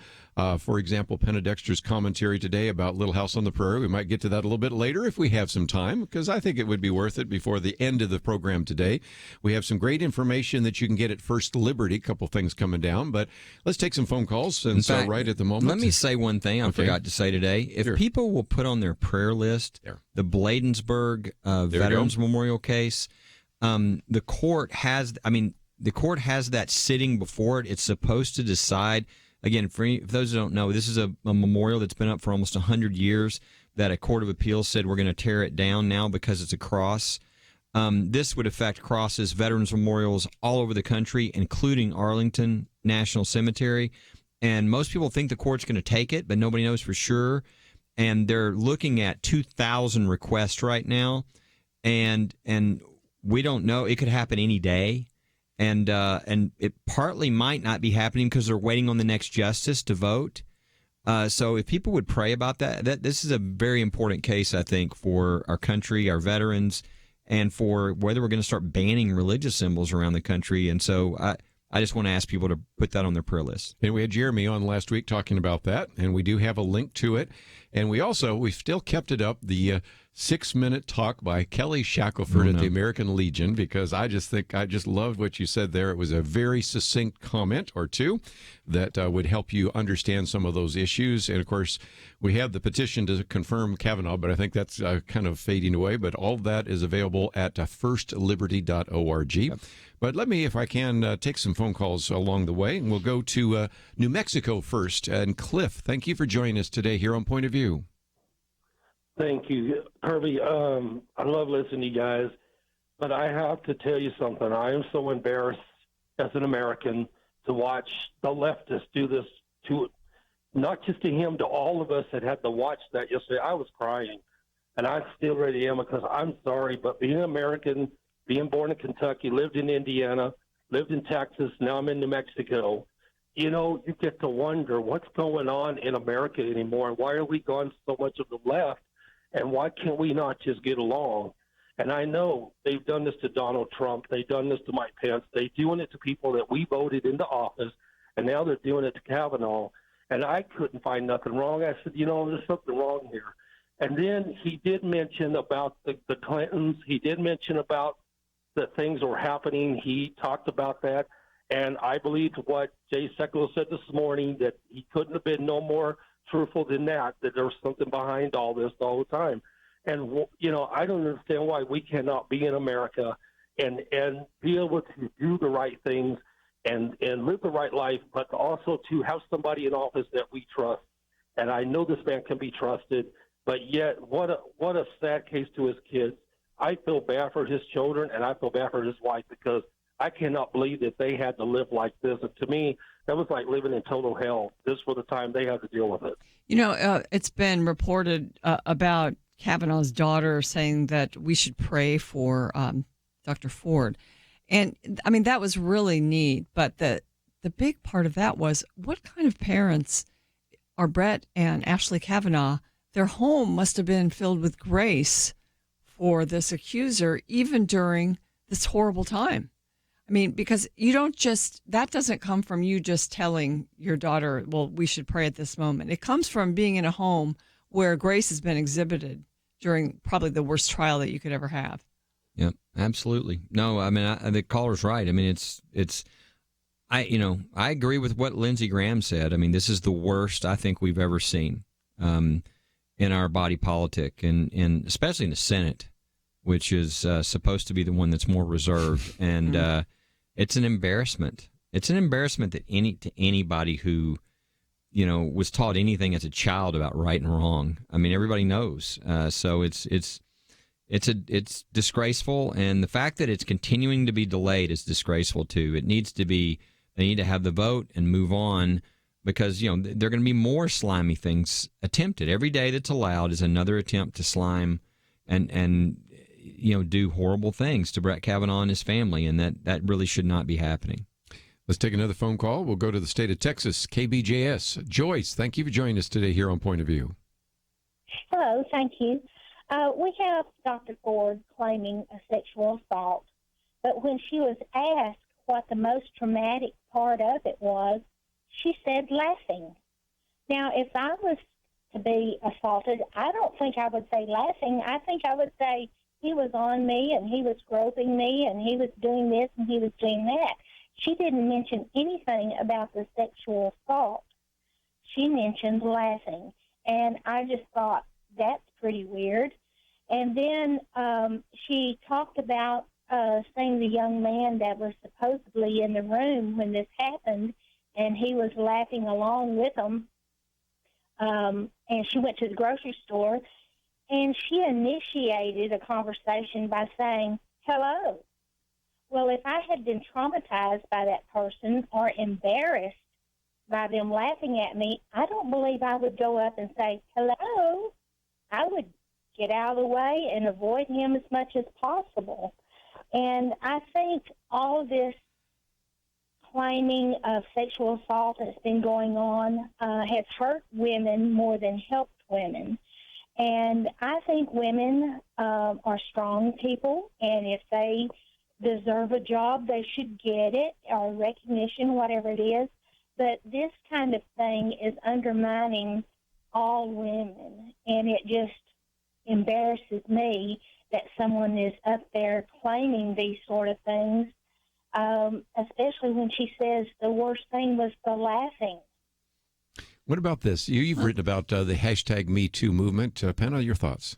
Yeah, the worst thing is the laughing. I mean, that was weird to me too, but I don't know that I could second guess how a victim like that would feel if she indeed was a victim. But I think the other point that Joyce makes is this really hurts women, because all of a sudden we've got all these people in the country demanding that whatever a woman says about anything done to her sexually is to be believed and is to be acted upon, and it's going to destroy the person that she accuses. So it's this destruction of males.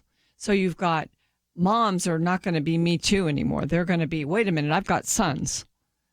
Even some moms that are like, oh, yeah, women need to be believed, and I feel sorry for Christine. Well, I've got 2 sons, and, all of a sudden, anything that's said about them is true, even if they didn't do it. So, pretty soon, it's not going to take very long. I mean, it's already starting that, Me Too is just going to be, it was a mixed bag. Now it's going to be just something horrible. Let's take a break, and when we come back, we'll get into a couple more phone calls. And, of course, we have a lot to cover. And as Kelly mentioned, don't forget to go to First Liberty and be in prayer about the Bladensburg case. And we'll certainly encourage you to be in prayer about the fact that the first Monday in October is this Monday. Mm-hmm. And the Supreme Court is going to meet and address so many issues. It would be nice if we could have had Judge Kavanaugh there for the very first day. We'll see if he makes it. And that will be a conversation we'll have right after these important messages.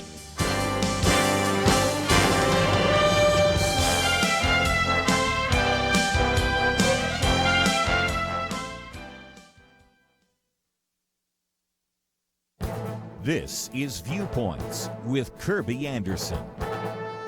The suicide rate in America is increasing. That not only makes it an important public health issue, it also has become an election year issue. Antonio Delgado is a congressional candidate in New York. His tweet explained that suicide rate increased in nearly every state from 1999 to 2016, including an increase of 29% in New York.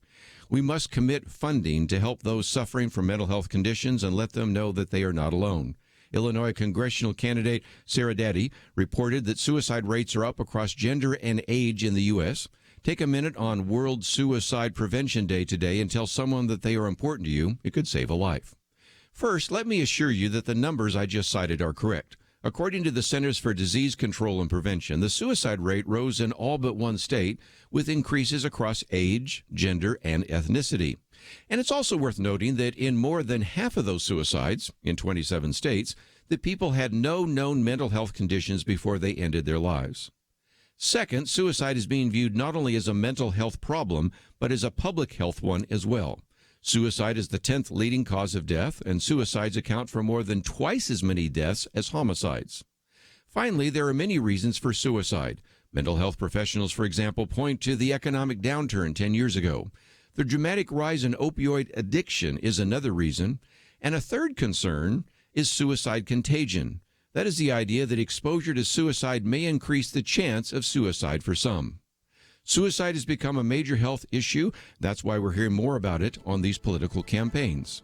I'm Kerby Anderson, and that's my point of view. From Universal 1440, Unbroken, Path to Redemption, the rest of World War II hero Louis Zamperini's true story, now playing, rated PG-13.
You're listening to Point of View, your listener-supported source for truth. Weekend edition, Penna, Dexter, Kelly, Shackelford. We've got a full, quite a full bank of phone calls. So if you have been trying to get through and wanted to express your point of view, the program is called Point of View, so we'll certainly give you that opportunity. Kelly, before I go to one of these calls, I want to talk about Barbara Boxer, which reminds me, we have some Democrats, and it's, of course, Barbara Boxer's not there anymore. It's Kamala Harris. But we do have some Democrats that might vote for Judge Kavanaugh. So where are we on that? Because it seems like that's a possibility, isn't it? You would think so. Look, I think the way it's going to work probably is you've got Flake, you've got Murkowski and Collins, who are the Republicans who are most at issue, the most liberal or flaky or whatever you want to call them, Republicans. If they go the wrong way, which, again, everything looks now like they, are leaning towards supporting Judge Kavanaugh. But if they were to go the wrong way, then it would give cover really to all the Democrats. And I wonder if any Democrats would vote in favor of Kavanaugh. However, if they vote in favor of Kavanaugh, I think there's at least going to be one, if not more. And if there's not, I really think it will cost somebody their seat. For instance, Manchin. Joe Manchin. He's been pretty. And he met with the other three of them. He the other did, night. and he had I think he had a statement yesterday or the day before that was really very appropriate. Yep. It was. Now, he wants to have the investigation. Yeah, he's the already FBI. told reporters that. But well, still. I'm sure. But well, so does Flake. Yeah. So does Murkowski. He's always got cover with whatever they do. But the poll that they did last night in West Virginia. Oh, I know. 58 to 28 said they wanted Kavanaugh approved. So, and a vote against does not help you in your reelection. I literally think if the Republicans voted for Kavanaugh and Manchin voted against him, I think he might lose his seat anyway. But I think it would be over. That'd be over. And I think the same thing happened with Alabama with Jones. He came out and said he is not voting for Kavanaugh. I think he already had a really uphill battle, but I think that cinches it. He's over. So the next 2 years from now, he will not be the senator in Alabama. People in Alabama are not going to go for that. So I think if you look at these states... what about Claire McCaskill in Missouri? Some of our callers are from Missouri. I think it's going to cost her. We're going to get to one in just a minute. I think this is a motivating... I think the Democrats are already heavily motivated to turn out. This is a midterm election. The party out of power does that. But I think this will motivate the people who supported Trump to turn out and to vote against somebody. I mean, why did most people vote for Trump? Because of the judges. Yes. And then you vote against a judge that's been on the court for 12 years and issued 300 opinions and is the very thing you voted on Trump for. I mean, I really think it's going to cost some of these Democrats their seats, like a McCaskill, who go the other way. Let's go to Missouri. And Ruth, I think you have some comments, so I wanted to give you the floor. What's your thoughts? Yes, I was listening last night to some of the comments, and I have to tell you, during the testimony yesterday, I had to cry when Judge Kavanaugh was talking. But then I listened last night, and Barbara Boxer, obviously on the other side of the fence, says just his demeanor in that testimony indicates he's capable of that kind of sexual assault. Well, and I've seen some of the editorials coming out. Again, if you get angry or you're weepy or whatever, I mean, people just see what they want to see. So his demeanor was enough to convict him. Is that what you're saying? At least according to her? Like Barbara Boxer said, yeah. Yeah. Yeah, I mean, there's no win, right? Yeah. It's...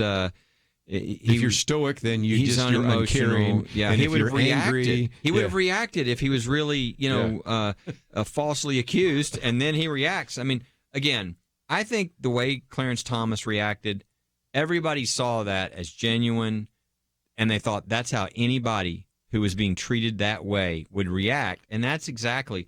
And look, if it was just that he was angry, that would be one thing. But anybody, and if you haven't watched his testimony, I highly suggest just watch his opening statement. I mean, it's easy to look online. If you didn't get to see it, you're at work or whatever, watch it. Because what happened is he was not just angry and righteously indignant as anybody would be, but he was very emotional about his parents being there, his mom and the example she set and why he wanted to be a judge, his daughter saying we need to pray for the lady, talking about Dr. Ford. I mean, if you see, there's no question that he was genuine in what he was doing, and so I think it's very appropriate, and I think the people that, again, people look at these things and they think, well, I believe her and I believe him, and that's fine. I mean, people are going to have their Rorschach test. But I think to say that he doesn't have a right to be upset when his children and his wife, and I mean, they're getting death threats, and I mean, all this stuff, all because people abused their power in the Senate. This all would have been done behind the scenes. They would have looked into these things. But I think it's totally appropriate that he reacted the way he did. I mean, I think it's the way anybody would react if they were falsely accused. That first article is Brett Kavanaugh should be angry, and that's by Rich Lowry. So I wanted on you balance, to, I think his the way he came out was really, it helped him. On balance, it helps him. You can have people on the left saying, well, that shows that he's aggressive or that shows that he's an angry person. But I think that if most of the country saw the same performance that he gave on Fox, where he was much more lawyerly. Yeah, that would have been bad. That would have been bad. That would not have helped him, and this did help him. This helped him. I think this moved. There's no doubt. Moved the ball. Let's take another phone call. We'll go to Georgia, WPMA. Tony, what would you like to add to our conversation today? Well, it's just something brief that I saw last night, and I have a hunch that nobody caught it. I've got to be brief and to the point. At one point, when the chairman was grilling Senator Feinstein about how the information got out, at one point she says that the press was stalking Dr. Ford. And about 3 seconds later, I said to myself, wait a minute. Why would the press stalk Dr. I now realized that the information got out by some other channel. But I still asked that question, even posted on Facebook, waiting for some feedback from my friends. Why would the press be stalking Dr. Ford to get a story if the only people who knew about it were not in the press corps? She tried to blame Ford's friends. Yeah. Beach friends. Yeah. Maybe someday we'll figure out that, but there is all sorts that's a of big things. puzzle. You know, it doesn't pass what we sometimes call the straight face test, and there's a good example that people were just saying that and going, I don't think so. And of course, Ted Cruz raised that question, and a few other people raised that question as well. Let's take another phone call before we take a break. And James in Oklahoma, what's your point of view? Well, before I say it, I mean to challenge the folks and people out in America that's listening to this, as well as you, Kerby. I've called in before. I hope I don't get cut off before I finish my point of view. It's a shame. I was really kind of angry after listening and hearing about the different so-called testimonies.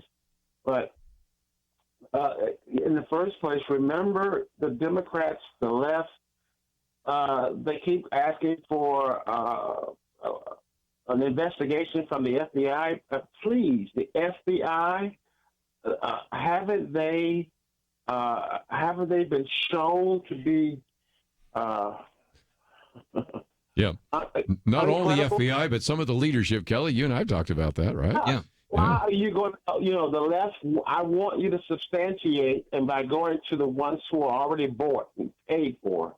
Remember Trump drained the swamp. Don't we have enough swamp? I am ashamed of how this is. This is a fiasco. I was here and watched it when it happened to Clarence Thomas. Credible. And look at his career, what he's done. He's been a great judge. Mm-hmm. And this judge has a what? Stellar, and they're just trying to destroy him. And this is so much corruption. And do we have any men? I've heard the women call and have more stones to stand up and say what's right and stop being so passive. Everybody's so passive it's making me sick to hear people say, look, you just talked about all these testimonies before, and people going to jail for 20, 30 years. 3/4 of them been proven to be what? Wrong? And they still come out, and people still come out and say, when do people get angry enough to stand up about what's right in America? Yeah, and I think we got to take a break, but one obvious way in which you can demonstrate your concern, we got an election coming up, right? Mm-hmm. We got to take on one of those mandatory breaks. We'll be back with more right after this.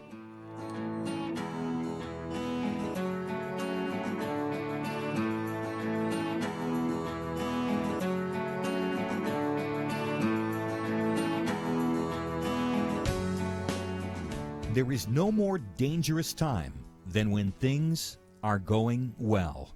Remember Elijah on Mount Carmel? Fire came down. There was no doubt who was God, but what happened next? He went from amazing faith to a time of great fear and depression.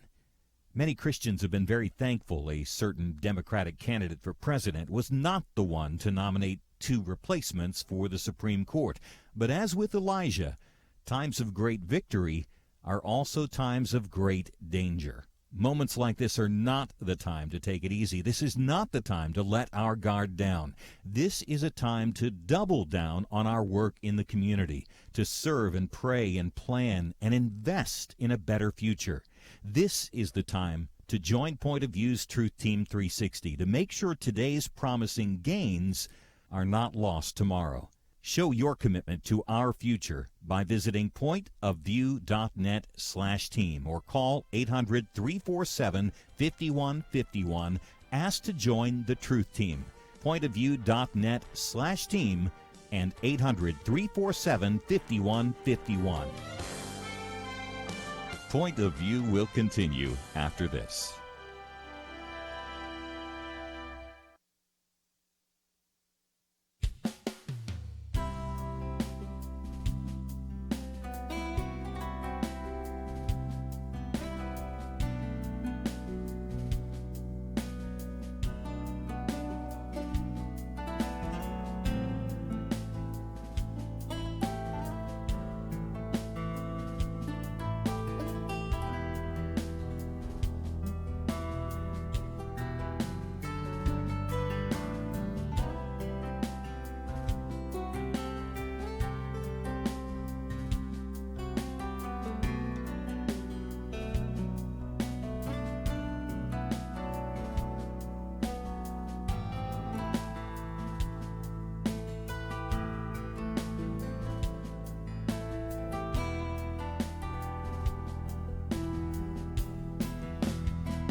are listening to Point of View.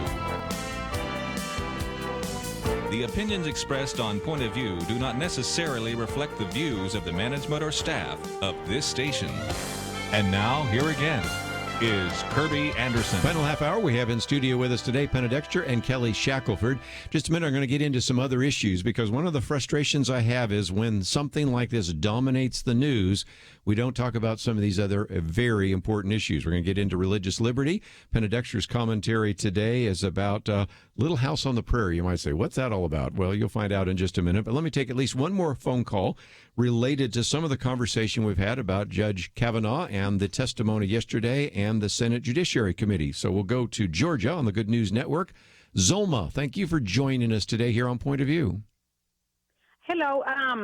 My point of view is that I saw the complete views yesterday, the complete programming, and I noticed that I was waiting for both of them to bring physical evidence of some kind because they were going to be exposed to all America, and she brought her testimony, which to me it would have been valid if other people vouched for her, like her friend, but her friend said that she has never seen him in her life or been in a she doesn't know him. She has never been in a party where he is at. And then when he came in, he brought physical evidence with the diaries. He has all his life documented.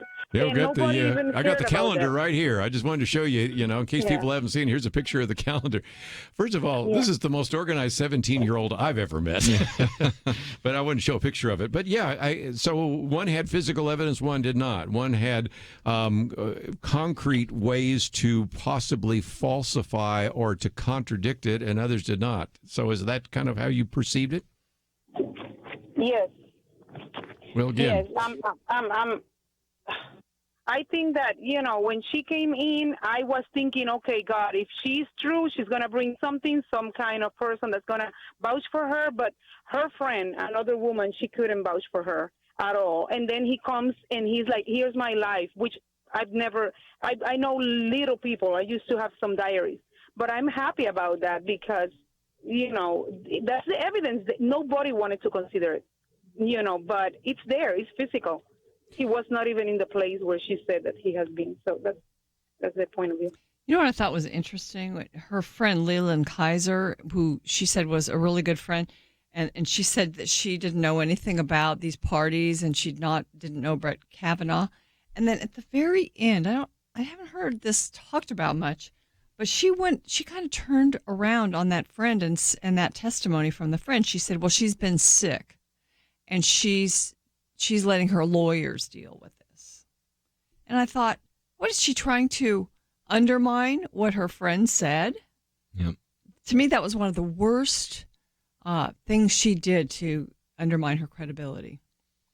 Yeah, and I thought Brett Kavanaugh, he showed something. I mean, again, it's kind of a small thing, I think, to most people, but the silly and dishonest New York Times deal on his yearbook, which was exposed to not only be journalism where they were hiding their own information that showed what they were doing was massively biased and not true, but there was a person that was a friend that was from another school, and because of the way that was run, it basically they tried to say he was saying something sexual in his yearbook about this person, which he wasn't, and here he was.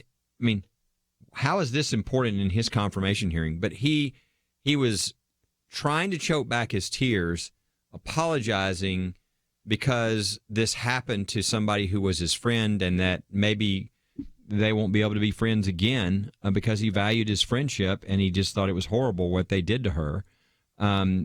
That, is not throwing your friends under the bus. That was the very opposite. It was like, hey, wait, Brett, you need to focus on your confirmation. Stop this. But instead, he was thinking about somebody else. Yeah. And again, those things, the things that reflect your character that are not part of your plan, they're just like, they're coming out. Things like when your 10-year-old daughter says, we need to pray for the lady, okay? As Penna said, that tells you something about the parents and what they've inculcated into their child and what kind of character that they have. To me, that's very powerful in the type of character you would want in a judge. And so, again, I think ultimately, though, this comes down to when this kind of horrible allegation is made, there has to be corroboration, okay? There has to be. If not, then what it is if anybody makes an allegation, you're done. And that's not our system. That's guilty, no presumption of innocence. We're in a different country at that point. And so that's how this is decided. Whatever you believe, you might say, I kind of liked what she said better than what he said. Okay, that's fine. But we've all got to go with a standard here. What does it take? What standard do you want applied to your children, to your husband, to your friend? Is it somebody makes an allegation and then they're destroyed? Or is it the system we have in the United States, which is even if somebody really was hurt, we value protecting people from being, harmed with false accusations so much that we're going to say, no, you have to have some corroboration. Everybody's like, well, what does the Bible say? The Bible, if you look at these crimes, talks about having two witnesses. Right. I mean, there's a reason for that. God's pretty sharp. That's a good system that we figured out. It took thousands of years for mankind to figure out. And that's how you got to decide this. So we look, there's no corroboration. In fact, if anything, her witnesses say they don't remember this ever happening, or it didn't happen, or I never met Brett Kavanaugh. So it's pretty clear what you do based upon the evidence. All the rest of this is politics. Well, again, let's just for a minute see if we can wind it all the way back before we even knew there was a Christina Ford, and say that the big scandals related to him are the fact that he might overturn Roe versus Wade, which is a big might, because I don't see that happening anytime soon, or something we did deal with here on Point of View. We brought in Miguel Miranda because they were saying that he had access to hacked material during the various Senate Judiciary confirmation. Well, it had to do with, as Miranda pointed out here on the program, was that this information had been accidentally put on a computer that the Republicans had access to. And the reason it was so scandalous is because they found out what they were doing behind the scenes to try to derail any of these judicial nominees, in particular Samuel Alito, and then later, of course, some of the others by George W. Bush. And so, again, those were the big issues, that he's just not going to vote the way we want him to vote. And so when this was added on, this was just a smokescreen to the fact that most of those individuals in that Senate Judiciary Committee, even if they had never heard of Dr. Christine Ford, would still vote against him. And that's exactly what you have. 10 Democrats in that Senate Judiciary Committee voted against a man who, if he were proposed at a different time, probably would have endorsed him, as they had in the past with Antonin Scalia and people like that. Well, Jeff Flake himself said that in the past, Kavanaugh would have gotten over 90 votes. I mean, we're in a different world. Yeah. Ruth Bader Ginsburg got 96 votes, and this is a woman that came from the ACLU, as an ACLU individual, a lawyer. You've known Elena Kagan for some time. We had virtually no paper record for her. They didn't even ask for some information they could have received when she worked with the Obama administration. With Brett Kavanaugh, we had over, 300 different opinions. And so, again, you can just see that the game gets played one direction, not the other, which I think is just very unfortunate. Yeah, I mean, I really wonder about the future of judicial confirmations. I mean, I wonder... Yeah, I mean, there are going to be people probably advocating that there's no need for a hearing again because they're such a farce. Yeah. Well, there have been some say just file the affidavits and be done with it. Yeah. I mean, William O. Douglas just sent his papers over and never actually came before the Senate Judiciary Committee. It's been so sullied and made to be a mockery. It's kind of an embarrassment that might be one of the best things to do. I've also thought they need to come up with some sort of procedural rule or something that says if you try to bring information past this point, right, it doesn't matter what it is. We don't care. Yeah. As a matter of law, we're not going to. I mean, no more 11th hour or 11th and a half hour. Yeah. I mean, just Yes, they were having it's a vote. still if the information is out there and the media is willingly complicit in putting it out, then senators can still consider it in their vote. So it still affects the process. Yeah. You can't change. You can't really change that. Well, we can't. We come back. We want to come back real quickly. Kelly, I want to get an update on a couple of cases because we've wanted to know whether or not it's even possible anymore to pray before a political event. And we want to follow some of those cases. And you've got something that came down on that, and also encourage people to pray for the cross case, the Peace Cross. And then Penna Dexter, matter of fact, anybody listening right now can hear your commentary. And Little House on the Prairie, I did not know it was so controversial. Did you? So we'll come back and get a few final comments from Penna Dexter, Kelly Shackelford, right after these important messages.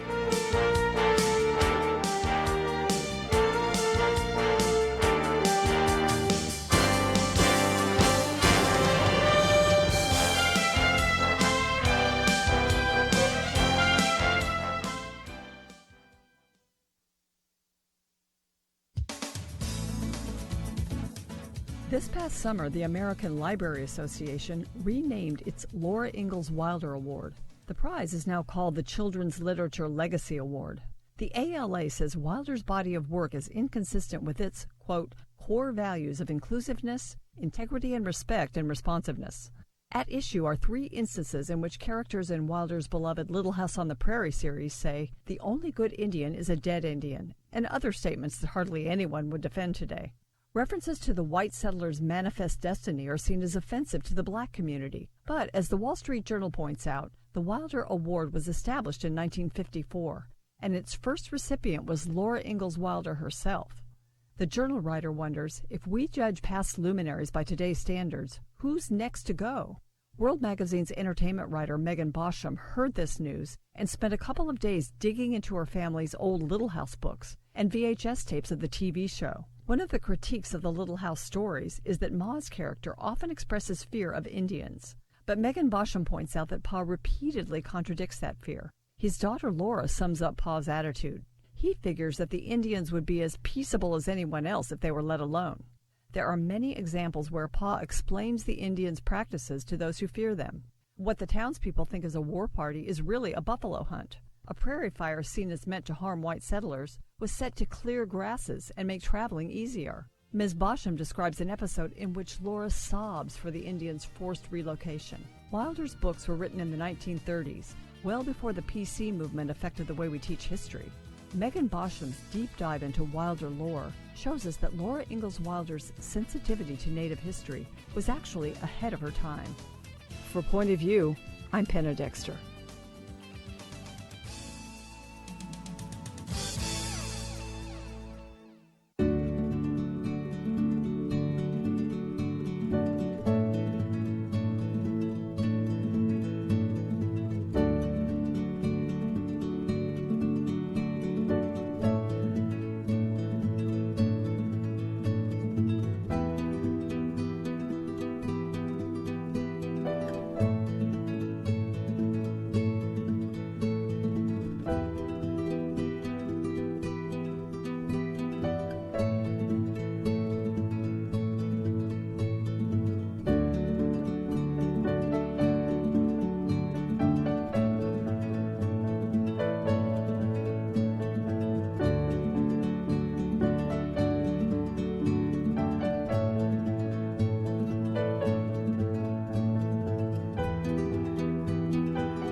Now, back to Point of View, your listener-supported source for truth. For a few more minutes, I did want to use this real quickly to talk about a couple of other stories that you need to know about, in addition, of course, to the hearings that have taken place this week before the Senate Judiciary Committee.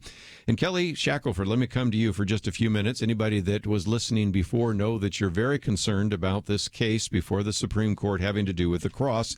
And this comes out of the Fourth Circuit Court. And if you lose there and they don't consider that case, you've got, as we heard last week, Jeremy went through this long list of all these other crosses that could be torn down as well. So talk about the significance of this case before the court right now. Well, during the oral argument, one of the judges asked, well, what if we just cut the arms off the cross? Won't that take care of any of the offense. I mean, it was just unbelievable. Yes. And it was so outrageous Just that shake the your head. Washington Post put that in the newspaper, and they thought it was outrageous. Yeah. And we got this decision saying this memorial that had been up almost 100 years, that was put up in part by mothers who lost their sons in World War I, that all of a sudden now it's unconstitutional. And that's bad enough because, I mean, that precedent, what it would mean to veterans memorials and any religious symbols across the country, I mean, they would all be, I mean, the bulldozing and sandblasting, it'd just be unbelievable. But it's worse because the Fourth Circuit, within its jurisdiction, is Arlington National Cemetery. So they would have to go into Arlington and tear down the Cross of Sacrifice, the Argonne Cross, the Tomb of the Unknown Soldier, it says known but to God. There'd be, I can't even imagine. Yeah. Jeremy talked about the Kennedy brothers. There's a cross there, too. I hadn't thought about that the other day. It's just, it's unfathomable, Yes. but we're waiting to hear from the court. And so I really encourage people to pray. The other one that's is sitting at the Supreme Court, too, we're waiting for, is Coach Joe Kennedy.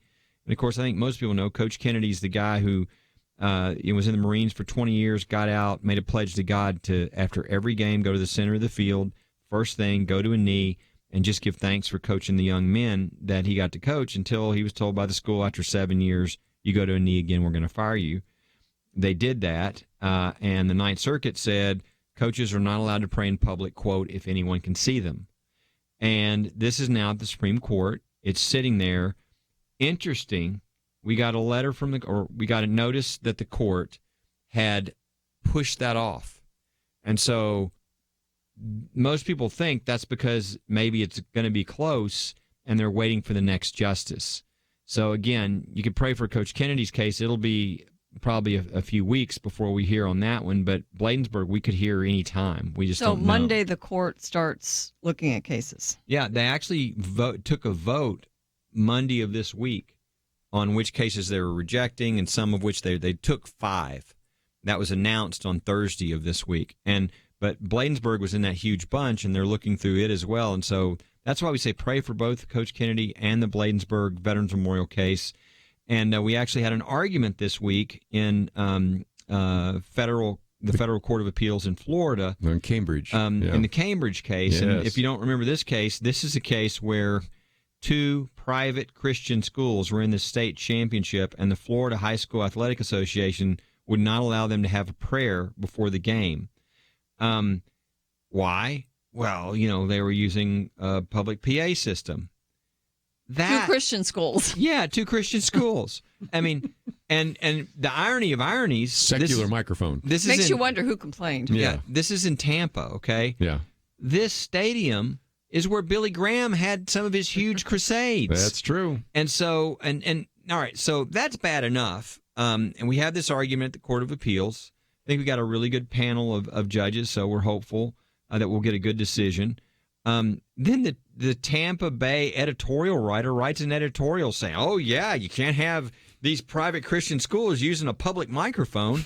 I'm just amazed at people. Okay, well, I guess they can't use the public street either. Yes. Or the sidewalks or the park. So I guess if any police officers see anybody praying in a park, they go, hey, stop that. You're going to be arrested because you're doing something religious on government property. I mean, this is not the law. It's never been the law, but this Tampa Bay editorial writer thinks it's the law. And anyway, I can't imagine that goes over in Tampa. I hope people will run that guy to town and say, you represent a different set of values than we represent here. We actually believe in freedom, religious freedom, free speech, and you don't seem to be on the reservation. Again, we have a link to First Liberty. Let me also mention, if you go to our Facebook page, Point of View Radio Talk Show Facebook page, this Sunday is Bible Translation Day. And here's a way you can help our good friends at Wycliffe, because if you use the hashtag WhyBible on Sunday, Wycliffe receives $5. So that's a way in which you can give $5 to Wycliffe. And if you want to know all the details, simply go to the Facebook page for Point of View Radio Talk Show. We've had people with Wycliffe, and so I just wanted to mention that is posted on our website. And Penna, Dexter, one other thing I thought I'd mention is your commentary, which people can receive. And as a matter of fact, if they sign up today, they'll receive it tomorrow. But of all things, who would have thought that Laura Ingalls Wilder's Little House on the Prairie is controversial. Tell us more. It's controversial with the American Library Association because they had an award. It was the Laura Ingalls Wilder Award for Children's Literacy, and it's been given to different organizations, different authors over the years. Well, they've banished it because Laura Ingalls Wilder is no longer politically correct. They're looking at her body of work. And saying, especially the quote that's been out there in the reports about this, that the only good Indian is a dead Indian, and there have been other statements. So, in other words, they dealt with Indians; they were white settlers, and so now that is seen as so offensive as to really, I don't know, downgrade the reputation of Laura Ingalls Wilder. Well, it was very interesting. So this award is now renamed some innocuous name, but Megan Bosham, who's with World Magazine, and she reviews movies usually. She read this, and she has kids, and she's raised them, and so she loved the Little House books. She went back and looked at her Little House books and some of the TV shows. A lot of us have watched those. Yeah, on TV. And she saw that actually Ma was afraid of Indians. Ma in the stories. But Pa is always trying to explain their side of things throughout the literature and throughout the shows. And, for instance, the villagers were afraid. They thought a war party was out. And so they were, all preparing for the Indians. Well, Pa explained to them this was really a buffalo hunt. A lot of examples like this. So really, if you read the whole body of work, you see that, there was sort of a complete treatment of it, and it was historical and historically correct. But instead, people, and this is what they do. I mean, we're seeing this across the board. They take small statements that will bring out an emotion in a certain identity group, and, everybody's supposed to be against that if you're a moral person, so they banish it and ban it. They tend to do this in our educational system to change history, and this is another example of it. So it's a sad one. Yeah. It's one that I wanted to bring up. Kind of like picking out a comment that maybe somebody said at Stanford University and keeping him from the Ninth Circuit Court of Appeals. Oh, you think that is a good example in the political realm? Yeah, and different. And again, so disappointing because that was done. And the problem on the Republican side is people on their own team every once in a while decide to go the wrong way. Yeah, they go to the other side. They try to go bat for the other team, and somehow the Democrat team doesn't do that. The Republican team does. And in that case, it was Tim Scott and Marco Rubio that just we lost an incredibly good judge from the Ninth Circuit, which is one of the more liberal courts in the country because of what they did. So sad. Very sad. Again, First Liberty, and again, we have a link on the website, Penna Dexter's commentary, condemning Little House. Who would have guessed? And this has been quite a week, but we've got a lot to cover next week. As a matter of fact, we have our Truth Team, and I want to thank Andrew and Steve for their help behind the scenes. Have a great weekend. We'll see you back here on Monday. Go mobile with Point of View and take transformation with you on the go. Search in Google Play or the Apple Store for Point of View Radio, the Point of View Radio mobile app. Download it free today. Good news. You are not stuck with your healthcare plan. Really. You have a choice, and it's a great one. It's called MediShare, and if you've heard about it and wondered what exactly it is, it's a way that people share their healthcare bills. And these are people who have a common faith, who want to be part of something beautiful that not only meets their healthcare needs, but the needs of others too. And it's people who love to save money, big time. MediShare members typically save $500 a month per family on their healthcare costs. That is a life changer for people. So this could be for you. Maybe it's what you've been looking for, a way to pay healthcare bills that's not only very smart financially, but it's even profound. MediShare is a nonprofit with 400,000 members nationwide who pray for and share with each other. So yes, you're not stuck. There's another way, and it could save you a lot. Find out more. Call 855-90-BIBLE. That's 855-90-BIBLE. 855-90-BIBLE. Point of View is produced by Point of View Ministries.